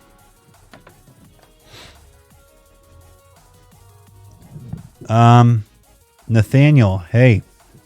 Yes, you were right. Nathaniel, you can't see this on OneNote just yet, but when it's all over, I can share it with all of you guys on OneNote for sure. Right now, you can't see it on OneNote. You just have to back up the video, bro, and watch all the problems. Okay, so this is number 28, and we have just one more to go. Wow, that was scary. Okay, and now we're on to number 29. Here we go, last one. All right, this live stream, we've gotten all this done in one hour. Okay. So now let's go do number 29. This has been a crazy hour, hasn't it? For me, this feels like a whole season of Stranger Things. It's been so crazy. Let me do this. Turn this sucker 90 degrees. And draw a line here. And then I'll put number 29. Last one. And let me paste this guy here so I can see it. Okay. So h squared plus 48 equals 16h. Okay, here we go. You know what? Here's what I want to do. I want to see how fast we can do this. Let me go set a timer.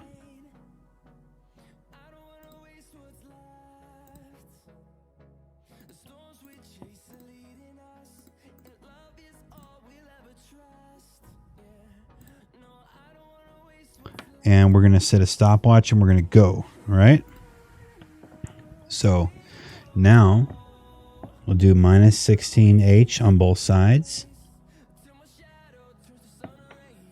And now I've got h squared minus 16h plus 48 equals 0. Okay, so I need two numbers that add to equal negative 16 and multiply to equal 48. Now, because C is a positive number, I know that I will have the same signs for my factors. All right?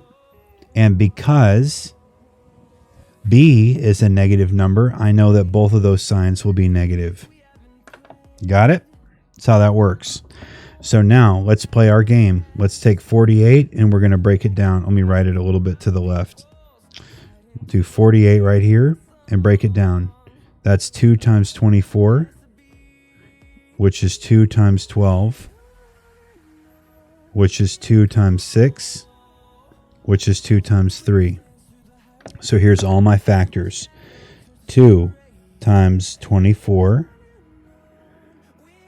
2 times 12, no, 4 times 12, 2 times 2 times 12, okay, and then 2 times 2 times 2, which is 8 times 6. See, I'm multiplying all the factors and then looking here. That's how I did that. So 2 times 2 times 2 is 8 times 6. Okay, and then 2 times 2 times 2 times 2, that's 8 times 2, that's 16 times 3. Okay, I already know they're both going to be negative because of my analysis of the letters. Now let's add them up and see what they add to equal. So we're looking for something that adds to be negative 16. So negative 2 plus negative 24 is negative 26. So that's not going to work. Now, negative 4 plus negative 12 equals negative 16. So these are my factors, guys. Here we go. All right.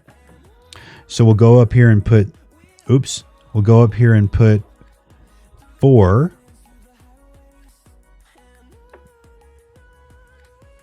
And 12. And now we'll solve. H minus 4 equals 0. Plus 4. Plus 4. H equals 4. H minus 12 equals 0. Plus 12. Plus 12. H equals 12. Here are my answers. Let's see what the time is. 3 minutes. Not bad. Okay, not bad. It doesn't take that long to do it by hand. It would take you about that long to enter all this junk into the TI. What was this? I thought I was drawing a box. Sorry. Okay, here I got a red box set. Okay, so we have now finished all of the homework from the book. Okay, this was page 507. Guess what? Not anymore. We're done. This feels good. Okay, we're done.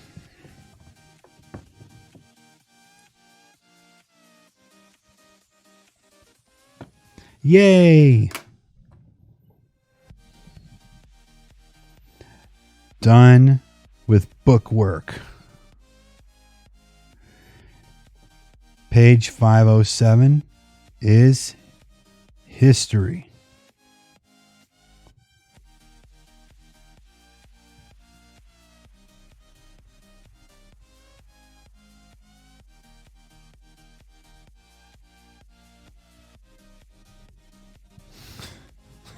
Okay, I gotta tell you, that was a lot of work. Now, we still have to do, delta math. But here's the deal.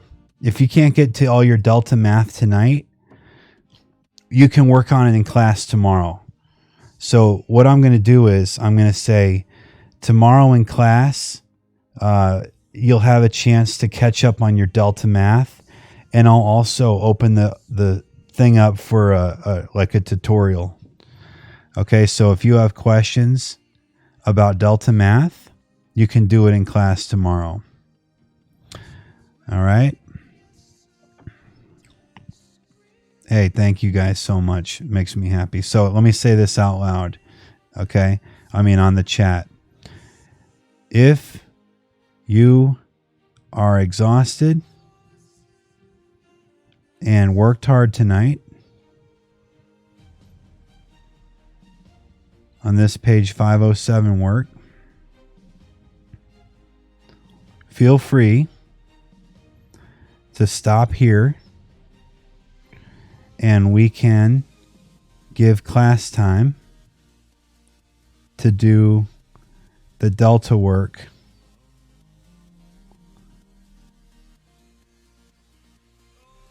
together as a group tomorrow.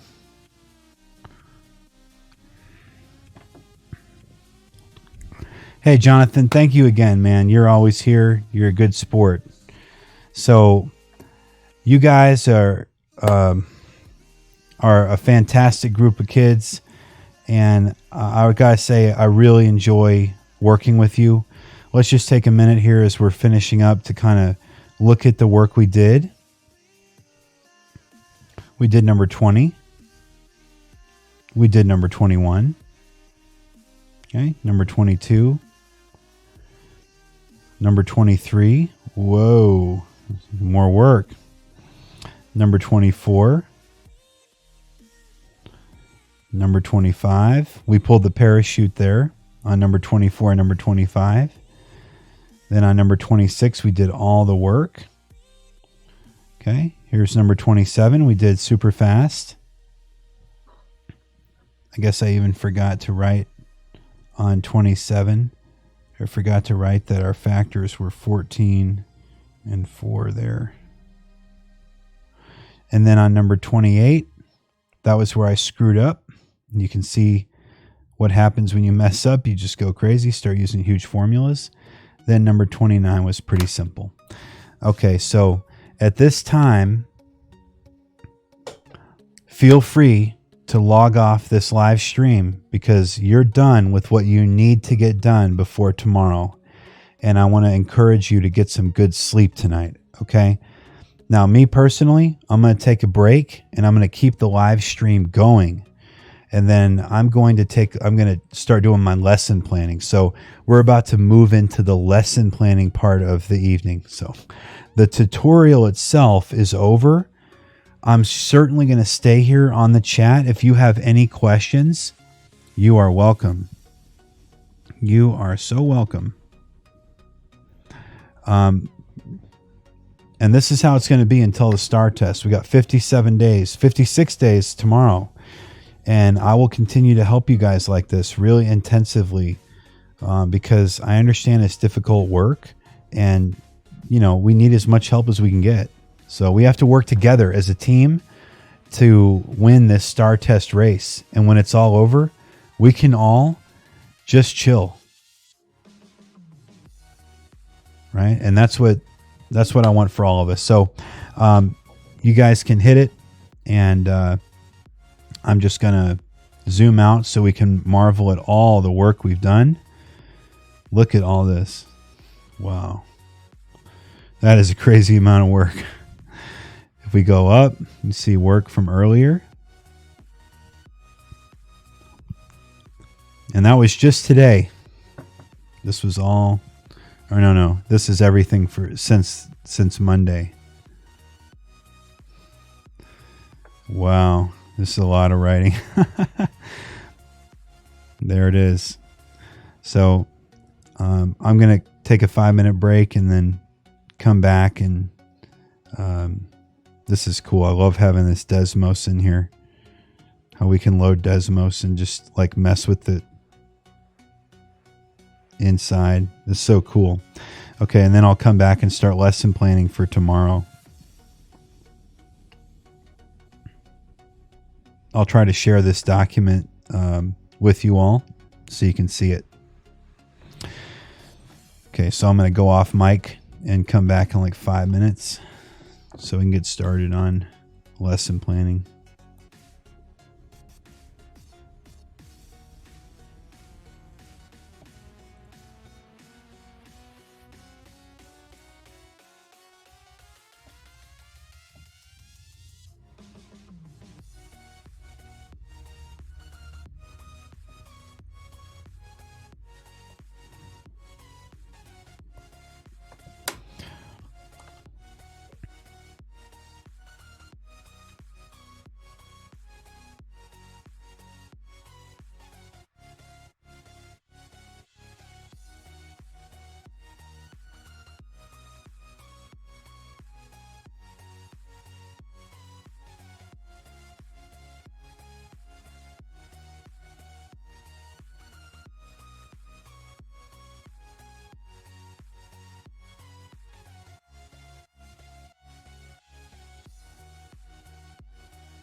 Something to hold on to, gotta find it first.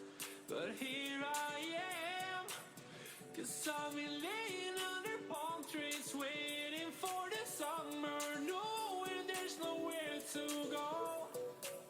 'Cause I am happy on this island, wanna be my farmland. I don't ever want to leave, I'm in a tropic club.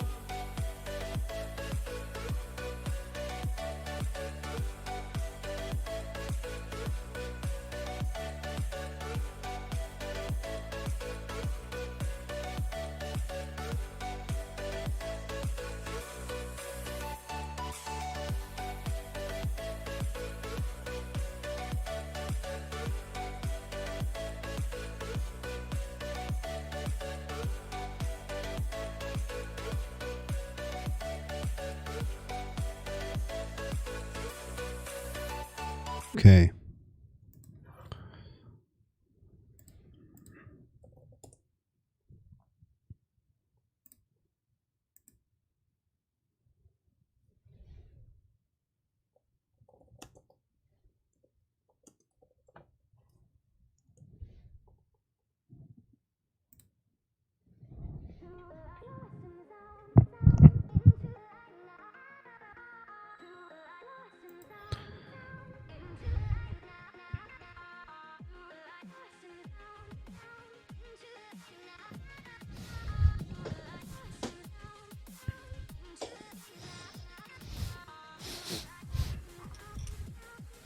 Okay, so we're back now. Yeah, good thing it crashed after we were done. So, you know, if you're just now joining the stream, it's DVR'd, so you guys can just rewind it if you're just joining the stream, Leo, and you can get help that way. Must have just been a memory overload on that device, like combined with heat, because we were using it pretty intensively there for like 2 straight hours. So now we're back. And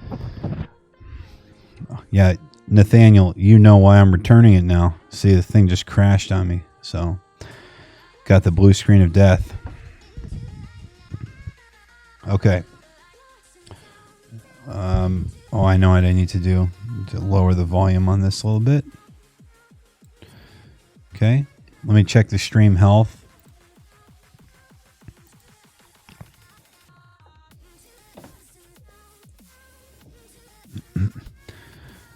So if you want to start your own streams, you guys, you just create a YouTube channel, and I think once you get 100 subscribers, you can start a stream.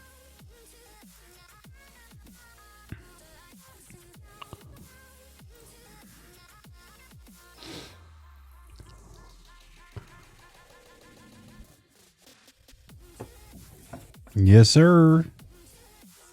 Go over here to get to your live streaming portal, and then we should still have a stream in progress. See, this is the ongoing stream. 57 playbacks. It's cool. We're good to go, man.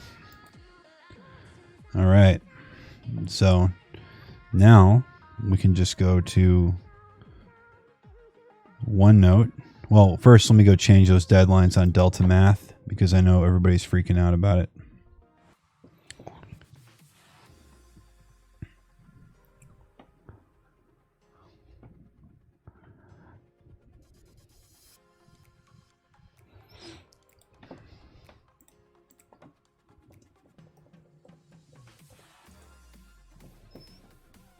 Okay. I won't show any private student information. I'm just going to edit those assignments.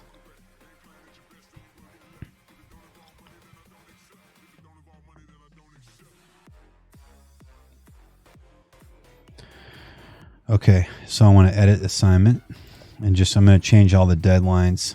And while I'm doing that, I'm going to open up Google Classroom. And I'm going to have to change to my other account to get into the algebra stuff and change those deadlines. So the McGraw-Hill is still due tomorrow, but these, I can change the due date. We'll change this to February 6th.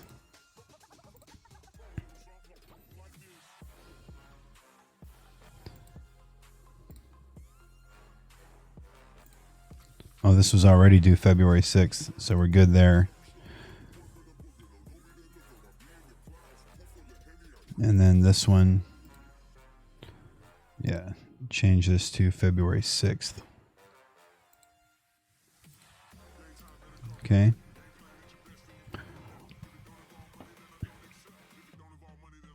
Yeah, and then this goes all the way back to September 23rd. All right. So now if we go look at the calendar, I think it will show. Okay, yep. So tomorrow, the only thing I've got due is the McGraw-Hill, and we already did that. So these will be due Thursday. So tomorrow, I'll dedicate most of the class to actually working on the Delta Math, so you don't have any Delta Math homework. Okay, so now I got to fix it in Delta Math. First, we'll change this to be due on 2/6.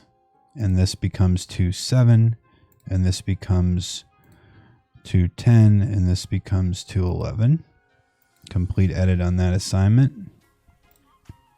Now we'll edit another assignment. I'm just going to push all the deadlines up. Wait, what was this one? No, this is still due on the 6th. So these are still good. Okay.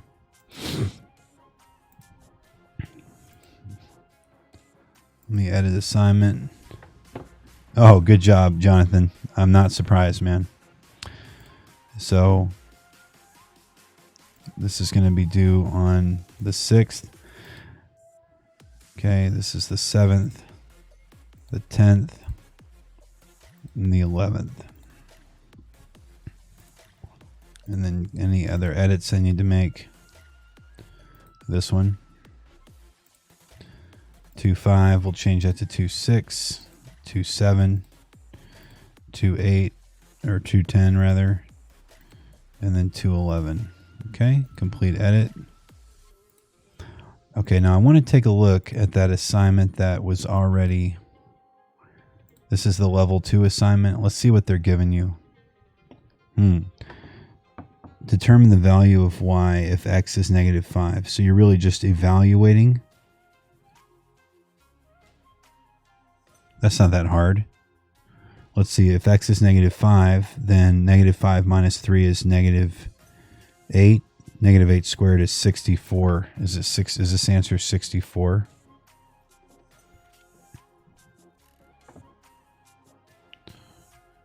Oh, that's easy. So this is just evaluating. Oh, that's super easy. I don't need to change that deadline. That was it? Okay. Okay. Let's take a look at these other assignments. Multiplying polynomials. Let's see what the skills are. Multiplying binomials. Multiply binomials. Yeah, that's easy. Multiply binomials. Yeah. Adding and subtracting polynomials. Easy stuff. Okay. What else was there? Writing quadratics in standard form. What was this all about? Oh, this is just moving the stuff around. No worries. You don't have to solve it. You just have to write it. That's easy. Okay. So I feel like we're really easy peasy lemon squeezy. That's very funny. Okay. So now I feel like we're ready to probably start thinking about, let's look at the calendar here. So if we get all of this Delta math done tomorrow, or if I give some time tomorrow, I have to think about what I'm going to teach tomorrow, what I'm going to teach Thursday, what I'm going to teach Friday. Because where I want to get by Friday is I want to get to where we're doing the vertex formula and we're finding the vertex and we're graphing. So by Friday, we want to be graphing. So now we need to look at the textbook. Duh. So let's go to Connected McGraw-Hill.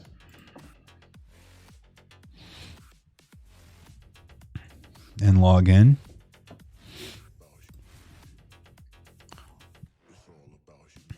Let's take a look at the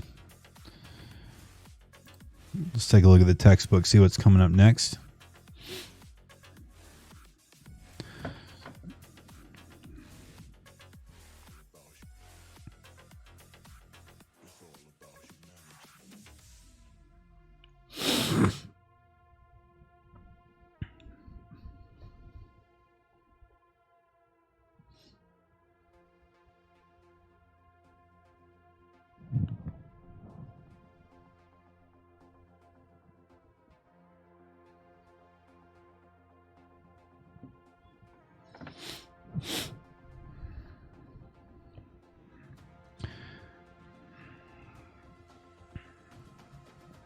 Hang on one second. I have a student that needs something. I'm going to have to go off camera for just a second, and I'll be back. I got to look at something for a student. Somebody forgot their username and password.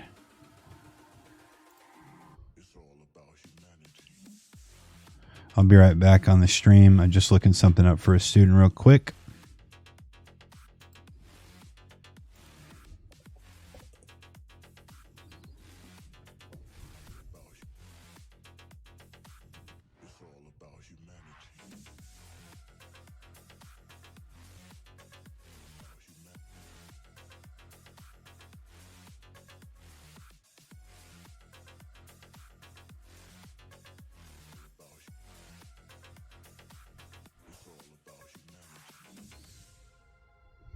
Okay, got that done.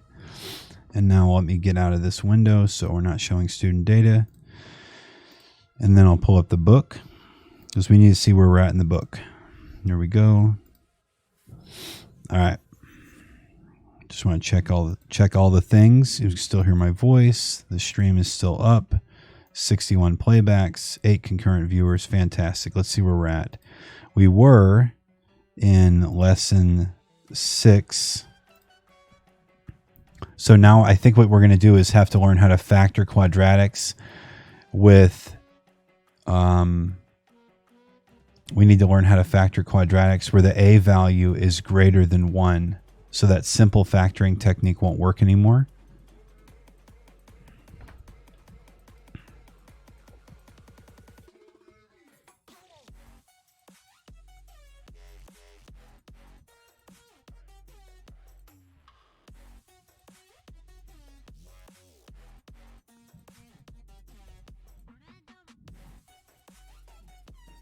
Okay, just checking some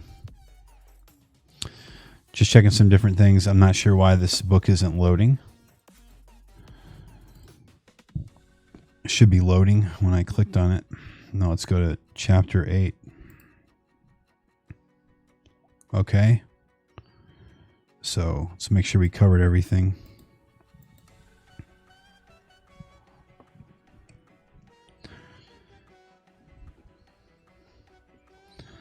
Okay. I might do one of these. This is a good problem to do.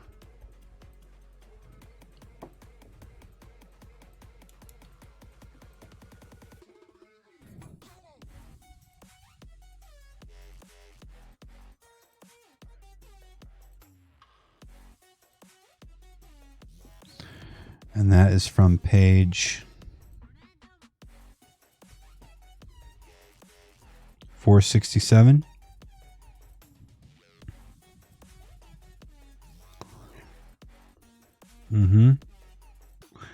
Actually, I think I'll grab this guided practice right here. This would be a good warm-up problem right here. So what we need to do now is figure out, are we going to continue to edit this huge document or create a new one? I feel like we should create a new one because we're starting to, well, this is the whole document. I guess I should keep editing this one document because this is kind of everything. But the document's going to get so big that it's going to be like 1,000 megabytes, like a full gigabyte of data. Okay, so I guess I'm going to have to do a new document. And we'll call this factoring quadratics. We're for a greater than 1.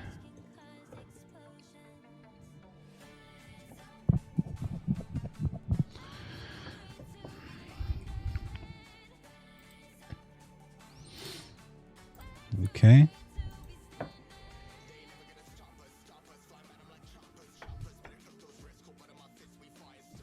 Okay. And so we got to do a warm up, and I was going to put this in the warm up.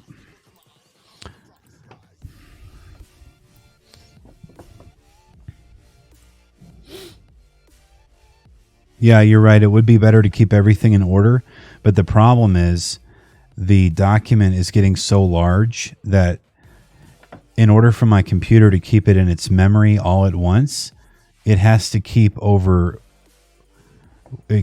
something like a gigabyte of data in memory, and that's why this thing is crashing all the time.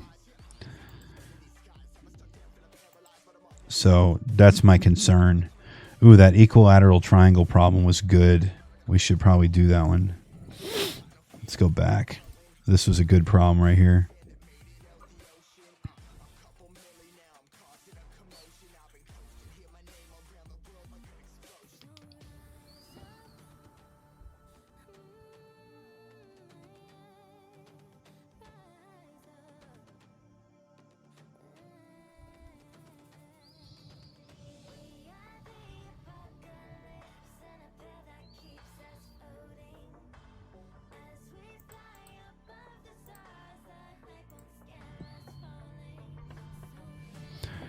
That's my concern, because now we're working with a brand new document, and this document just is only very small in size right now. That's just my own thoughts on that. So this is from page 471. Just want to keep the page numbers. This is from page 471. Whoa, that's huge.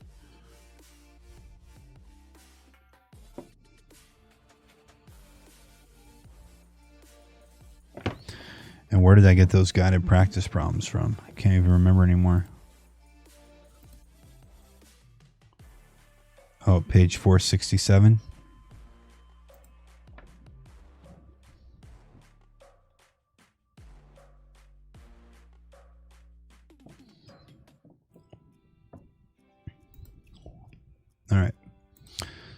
So classify each. Okay. There's a little table somewhere here. This is the table I wanted to throw in there.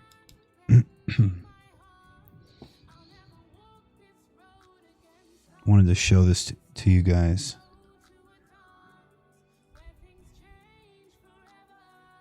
Okay. Stuff we want to remember.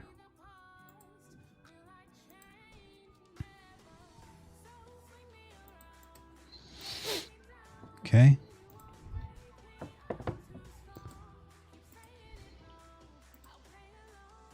Wait.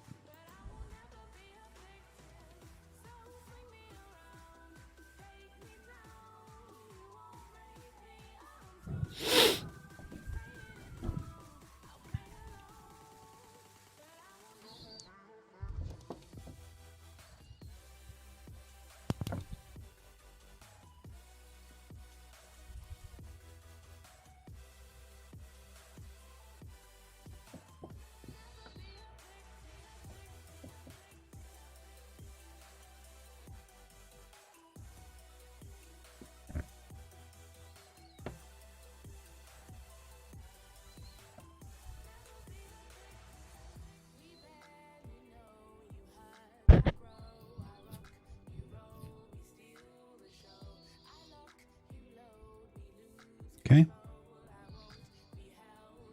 I don't know if I'm going to use all this stuff. I'm just pasting this stuff in. I got to remember to put the page number.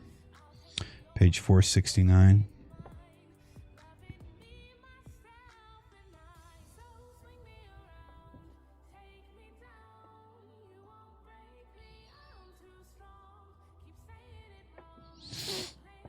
Okay. That was from page 465. So this is kind of the boring part of being a teacher, where you're lesson planning. You're not actually doing much. You're just kind of thinking about what you're going to do next. Yeah, we're going to apply what we know to geometry, kind of like we did. I really want to do that.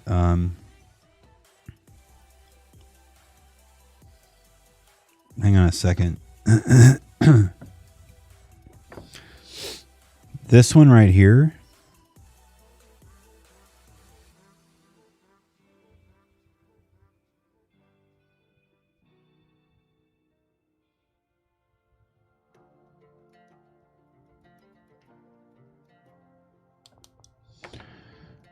This is a good one. This is from page 473.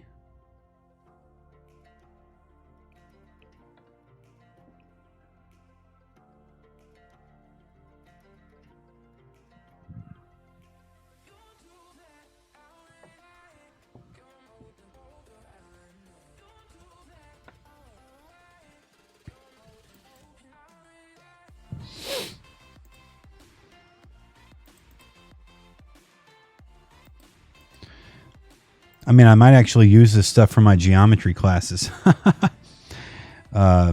instead of you guys. 473, because these are good questions.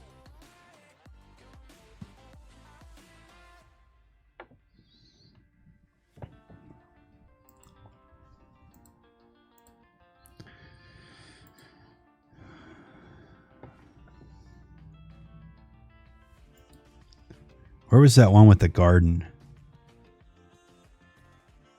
Wait a minute.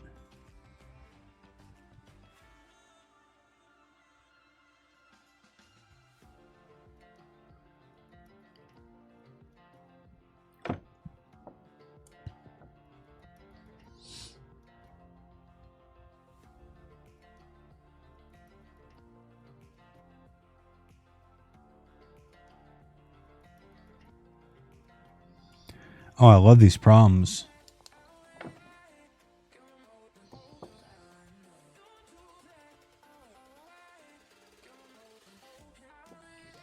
So this is from page 476. These are good problems, guys. What is going on? Just open up OneNote, page 476.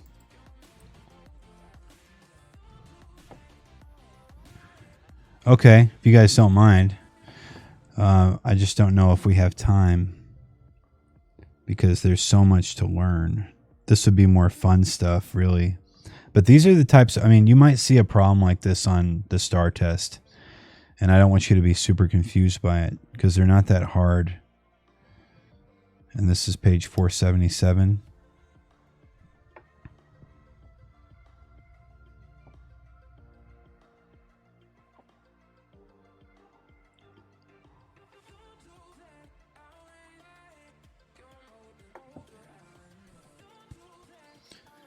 Page 477. These are some good problems, though. Honestly, I might use these for my geometry classes and algebra classes. Just teach the same thing. Okay, multiplying polynomials. We did that. Okay. Ooh, this is cool. Okay, here we go.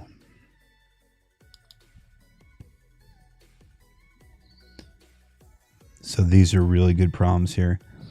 You know that how I've got it split up into levels?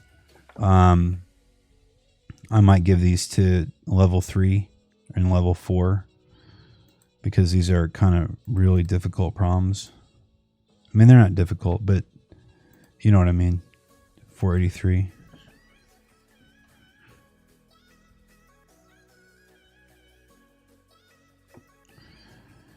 And then this one with the dog frame. Let's see what this is all about. Hugo is designing a dog frame. The frame is x inches all the way around. The frame has a width of x inches. Write an expression represents the total area of the picture and the frame. Okay.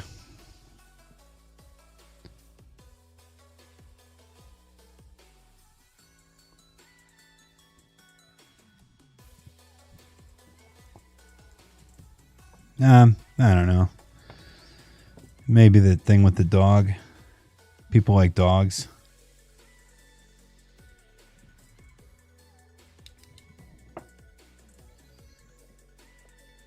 Thanks, Jonathan. You're awesome too, man. Okay, so I want to get this thing with the dog. Oh, wait. I can do a different type of... watch this. I can do a snip that is like a polygon snip. So I can carve out just what I want. Since I really only want this stuff here.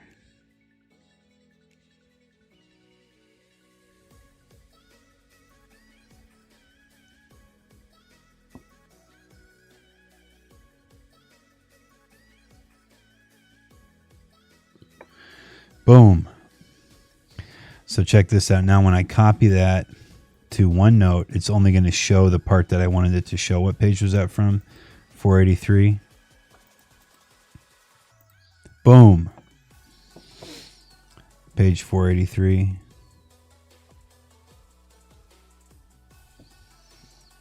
Okay, and then we already did that. Okay, I think we've probably done that to death. Wait a minute.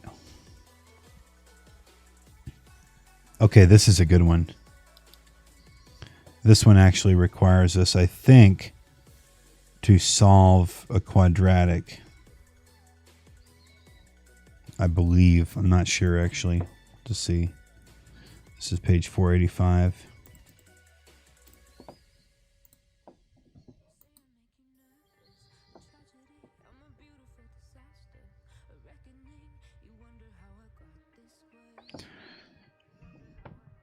Because this is the kind of stuff you would do in geometry.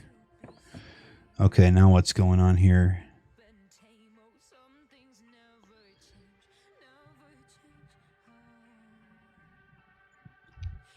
Special products. Okay, we do need to learn this. Okay, you know what I'm going to call that other one? I'm going to call this OneNote here. I'm going to change this to applying quadratics to geometry. And then we'll make a separate, this will be like a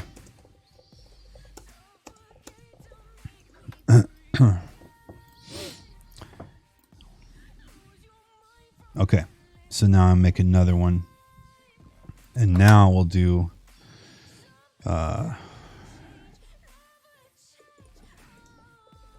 solving quadratics with a greater than 1. Okay, so now at least I've got somewhere to put those. Okay, so now so this is special products, squares of sums and differences.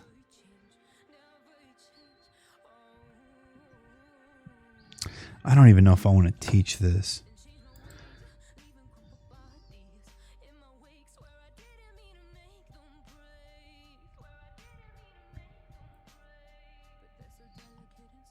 Product of a sum and a difference. I mean, they're interesting, but I feel like that's going to get in our way. Okay, factoring using the distributive property. We already did that.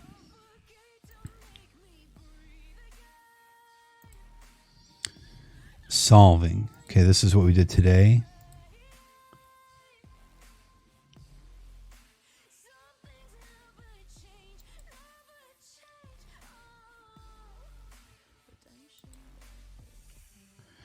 Okay, so here's where we are now, 8-7. This is chapter 8. Here we go. This is chapter 8. Lesson 5. Okay.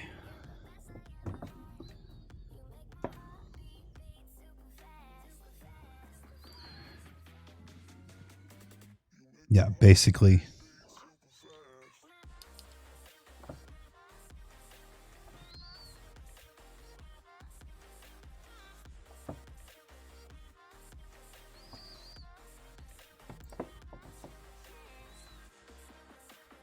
This is what we're going to be learning.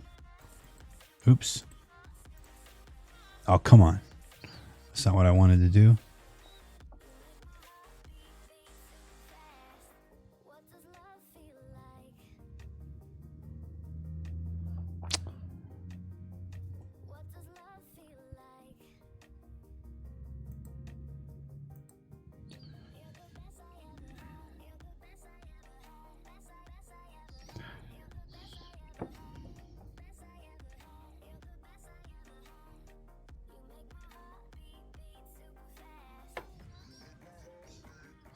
Okay, so here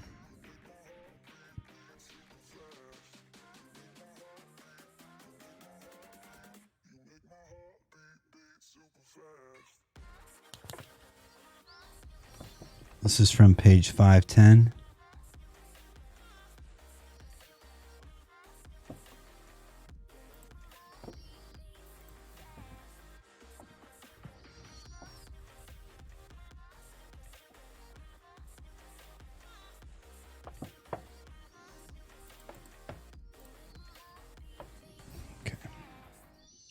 So this is what we're going to learn.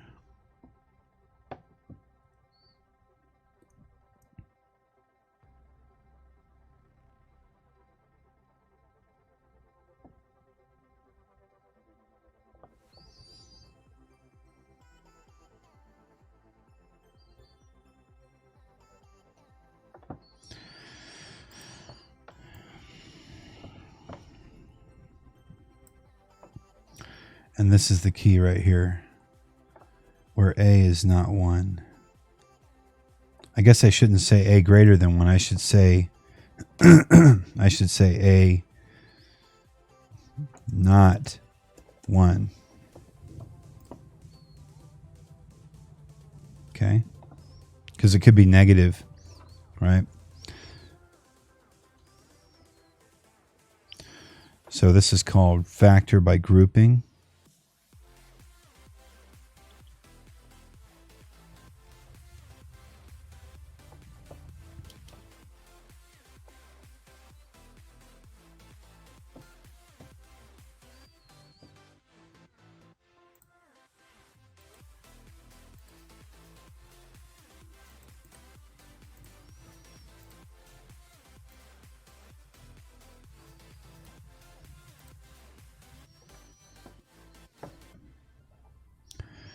Okay, this is basically called factoring by grouping.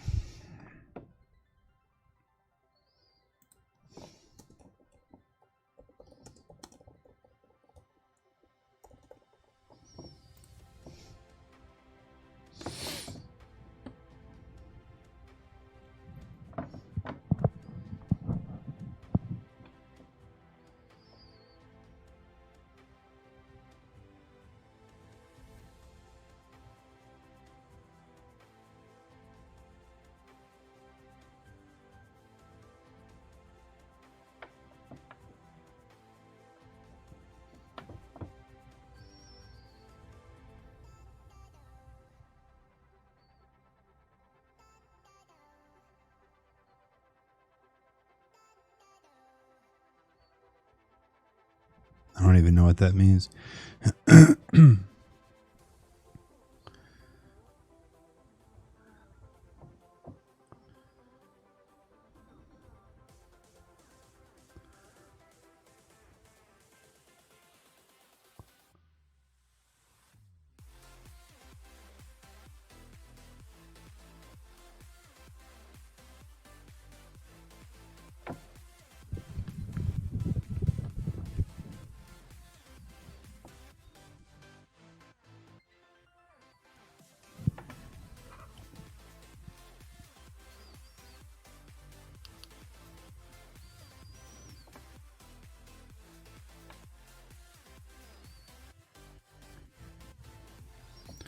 This is page 511.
Wow, they just jump right into it, huh?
Okay, so there's my 10 problems right there.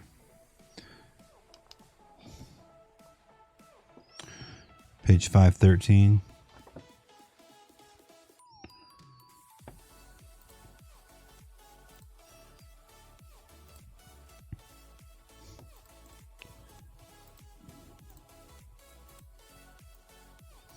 This is going to be the guided practice.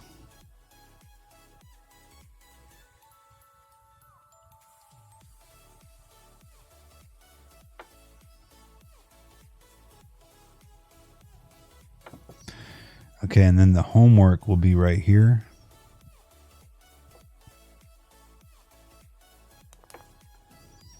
From page 513.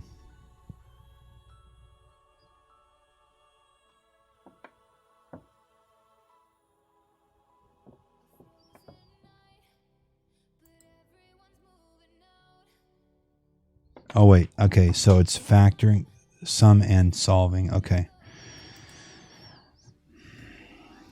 All right, so this is the homework.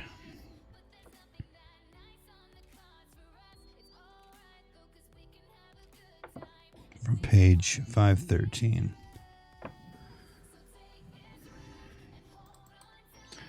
So this is part 1 of the homework, factoring. And then I won't make everybody do all those. We'll pick some. And then solve. Here we go. These.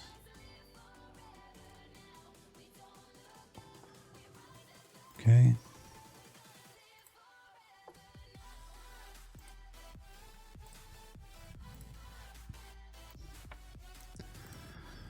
There we go. So those are the 2 sets there. And we'll have to pick some to solve from there. I'll probably have to work them all out and figure it out which ones we're going to use. Okay.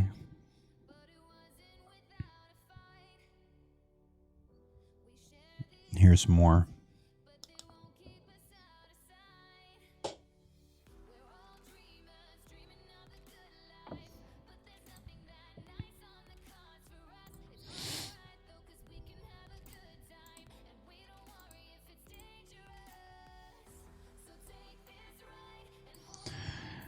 I'm going to tell you guys right now, these are harder, okay?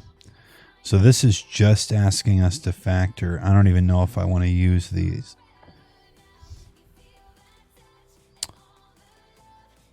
Because I feel like as long as we're factoring it, we should solve it.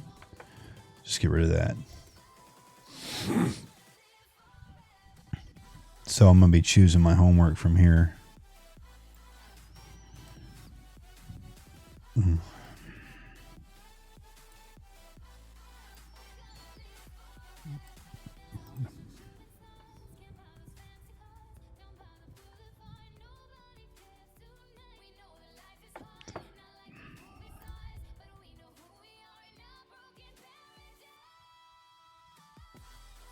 Now, number 45. This is awesome.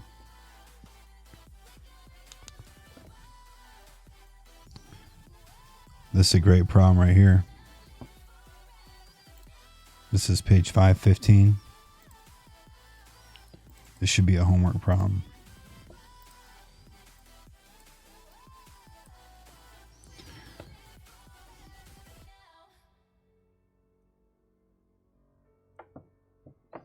That's a challenge problem right there. Well, it's not a challenge problem. You just have to write the equation and then solve it. Okay. Difference of squares. I've just never been impressed by this. I mean, I guess I got to teach it.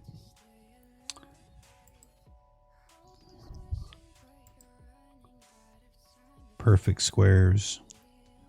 Again, I've just never been impressed by that.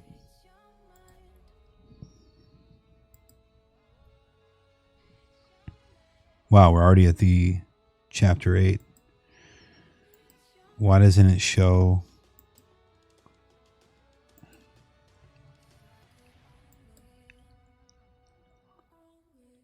Now we're into chapter 9. Oh, and then they want a graph. So after that, we basically get into chapter 9 and we do graphing quadratics. So after that, it's graphing quadratics. Cool. So after this, we're into graphing quadratics. Cool. All right. So once we get through with that, we're going to be into chapter 9.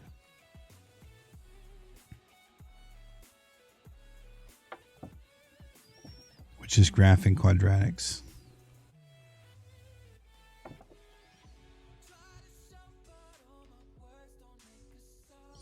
So, Jonathan, that's where we get to use the vertex stuff. And when does chapter 9 starts on page 543.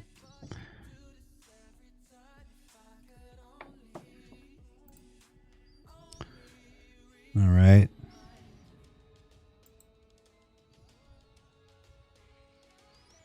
Awesome. So here's where I'm going to teach all that vertex. So honestly, Jonathan, this chapter 9, graphing quadratic functions, these are the teaks.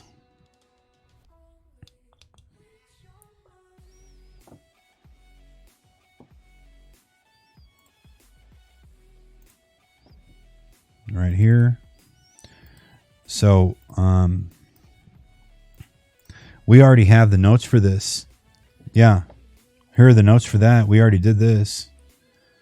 Remember this? This is all this stuff right here, man. When I taught how to graph it. Oh, don't crash on me, please.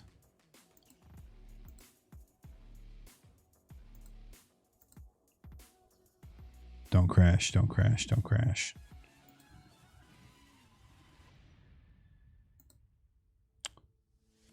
This thing's going to crash.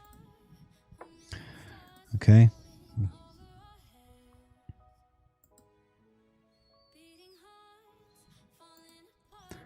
Yep, I can definitely teach all this. And be able to graph these. Chapter 9 is going to be easy.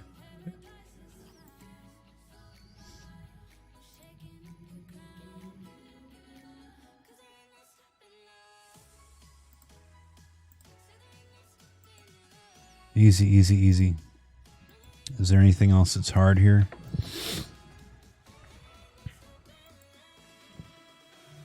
Transformations, okay. After that comes transformations. Now this thing is just frozen. I'll just close it down. Transformations after that, chapter 9.3. That's taking us into next week. So after we're going to graph the quadratics, and then we're going to do completing the square.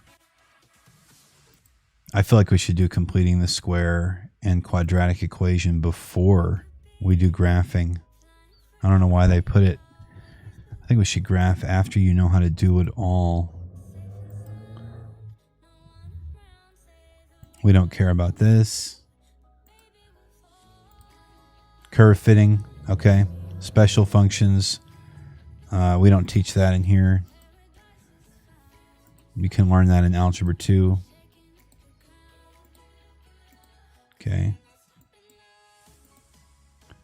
After that, radical functions and geometry. Inverse functions. Yeah, we don't really get into all that. I mean, we can get into it. Radical expressions. It's easy. There's only going to be like a couple of problems on star with that. Okay, so basically, Pythagorean theorem we already know. Okay, now this is kind of getting into geometry now.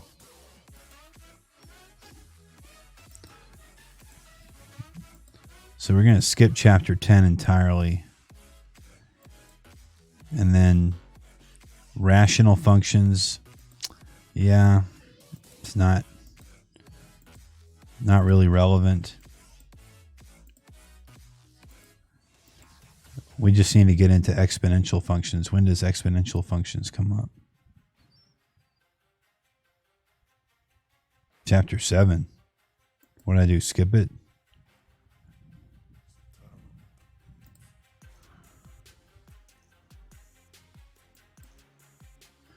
They want to teach exponential functions before they teach quadratics? I don't think so. I don't think they mean the same thing that we mean. No, this is not the same thing. No. There are problems like this on the STAR test, but they're not as hard as they look here. Scientific notation, definitely going to be a scientific notation question. Okay, 7.5 is exponential functions. That is definitely something I need to teach. This is page 424. That comes after all this stuff here.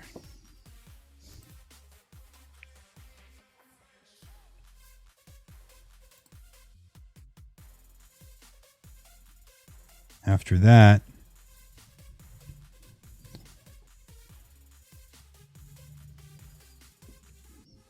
so I personally think we should teach completing the square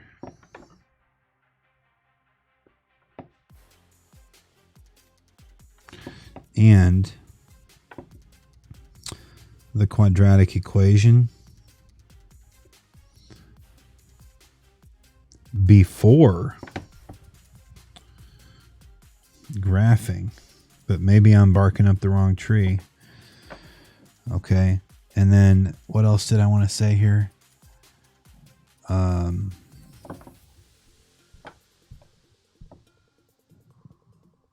Vertex formula.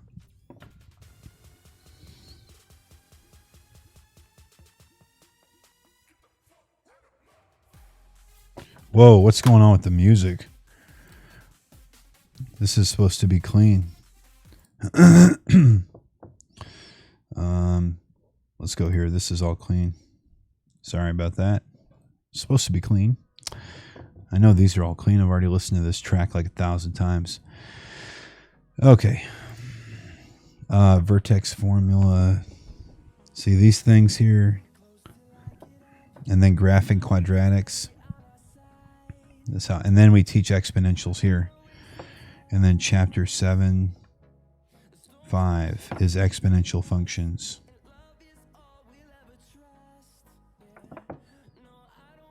That's a whole nother sections. Okay. And this was page 424.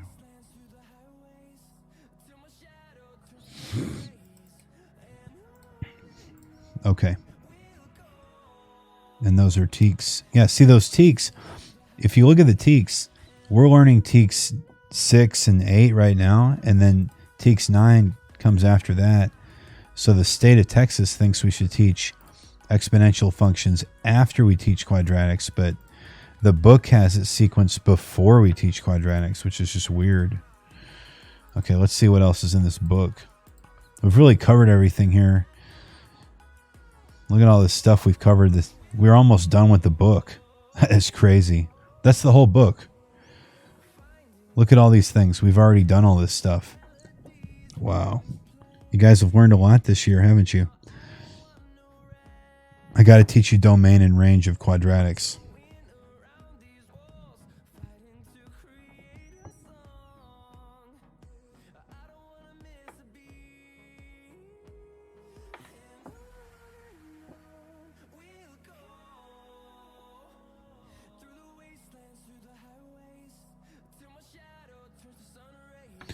Okay, so here's where I'm going to end it. I mean, where I'm at right now. I think that tomorrow needs to be a catch-up day where everybody has a chance to ask me questions and we can work in groups and play music and do Delta math and eat candy and just have like good fellowship and make it a work like a lab day. Get all that Delta math work done. And maybe we're getting ready for an assessment, you know, like in Freckle, a quick one. And then where I want to be by the end of the week, I want you guys graphing quadratics by the end of the week. So if Wednesday is basically a wasted day, then Thursday we got to do factoring by grouping. And then Friday I got to do graphing quadratics. And then boom, we're at the Play Startion on Saturday.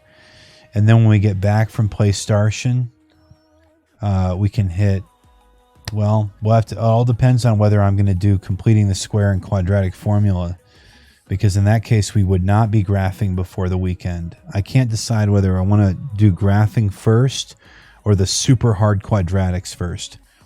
And I got to be honest with you, completing the square and the quadratic equation, it's not going to be on the STAR test. So, maybe I'll leave that for the end of the year and just get you guys what you need for the STAR test. And see what I'm thinking about here, guys. So hear this one out. I am thinking about getting done with this this week and then like having a test over it next week. Okay, let's look at this. Let's look at the calendar. So on Friday we would be doing graphing. And then Saturday we got PlayStation. And then Monday we would do a test review. And then Tuesday we would have a test. And then let's see where we would be at. Okay, we got this whole week then. Sorry. We have this whole week then to, like, I could teach you exponential functions even. And then you would have literally learned everything in the course. And then we could spend the latter, like, we'd have another PlayStation. And then we would have all until the 20th is the star. The 20th is the star benchmark. So basically, I can get you guys fast track through these star questions. I mean, through the quadratics this week, give you a test on it on Tuesday, and then teach you exponentials Wednesday, Thursday, Friday, PlayStation on Saturday, and that would be like the most intense PlayStation. Maybe we'll make it 5 hours long or something, where we take a full star test. And then we have Monday and Tuesday and Wednesday to just go over star questions of all kinds. And then Thursday's the star test. What do you guys think about that schedule?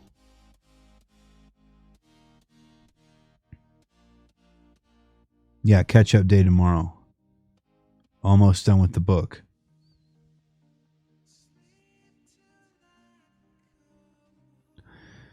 Okay.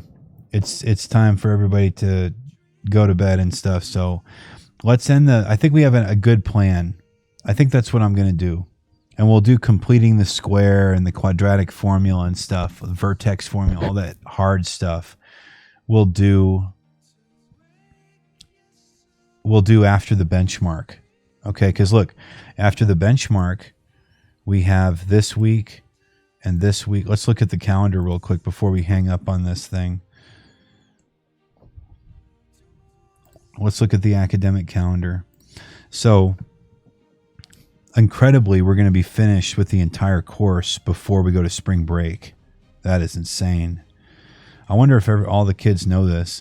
Okay, so here's where we are at. We are currently at February 4th right here.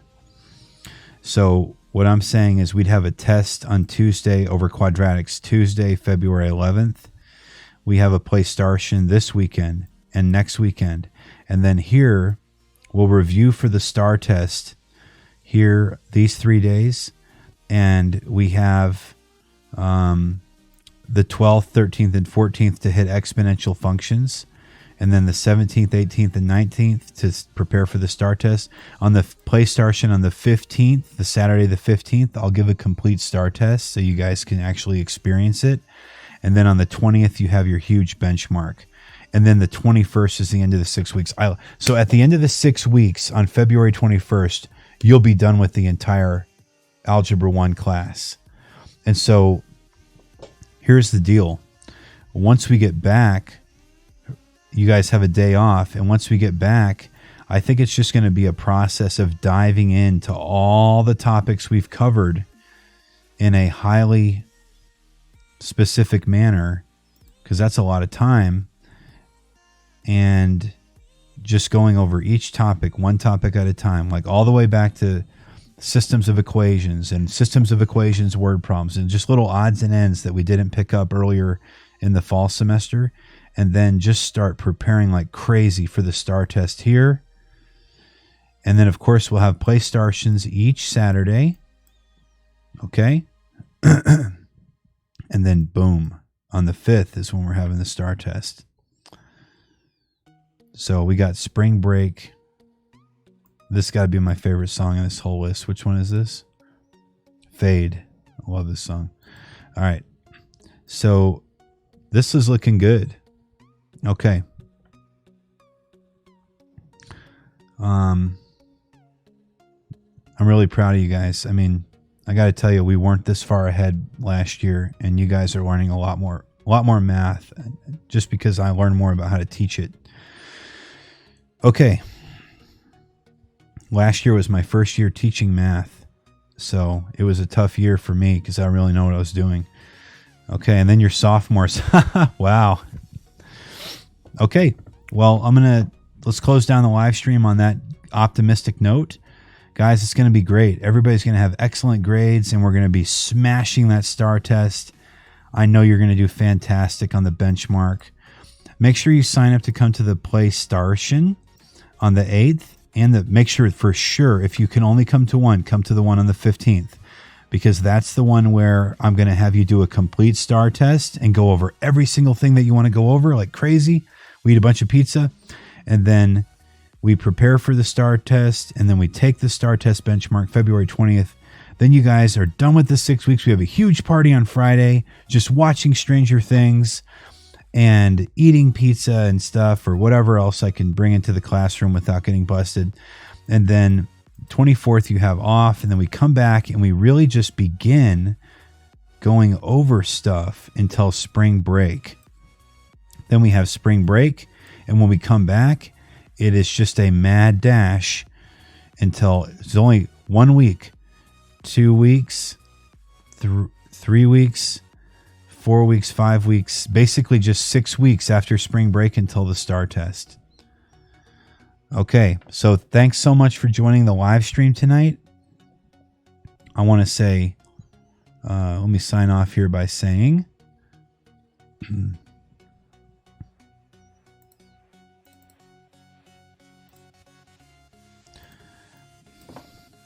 thank you for being my students. Thank you for joining the live stream tonight. Get some rest, and I will see you guys tomorrow.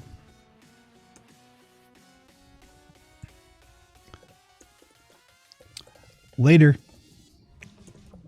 Peace. Okay. I'm signing off. Take it easy, guys.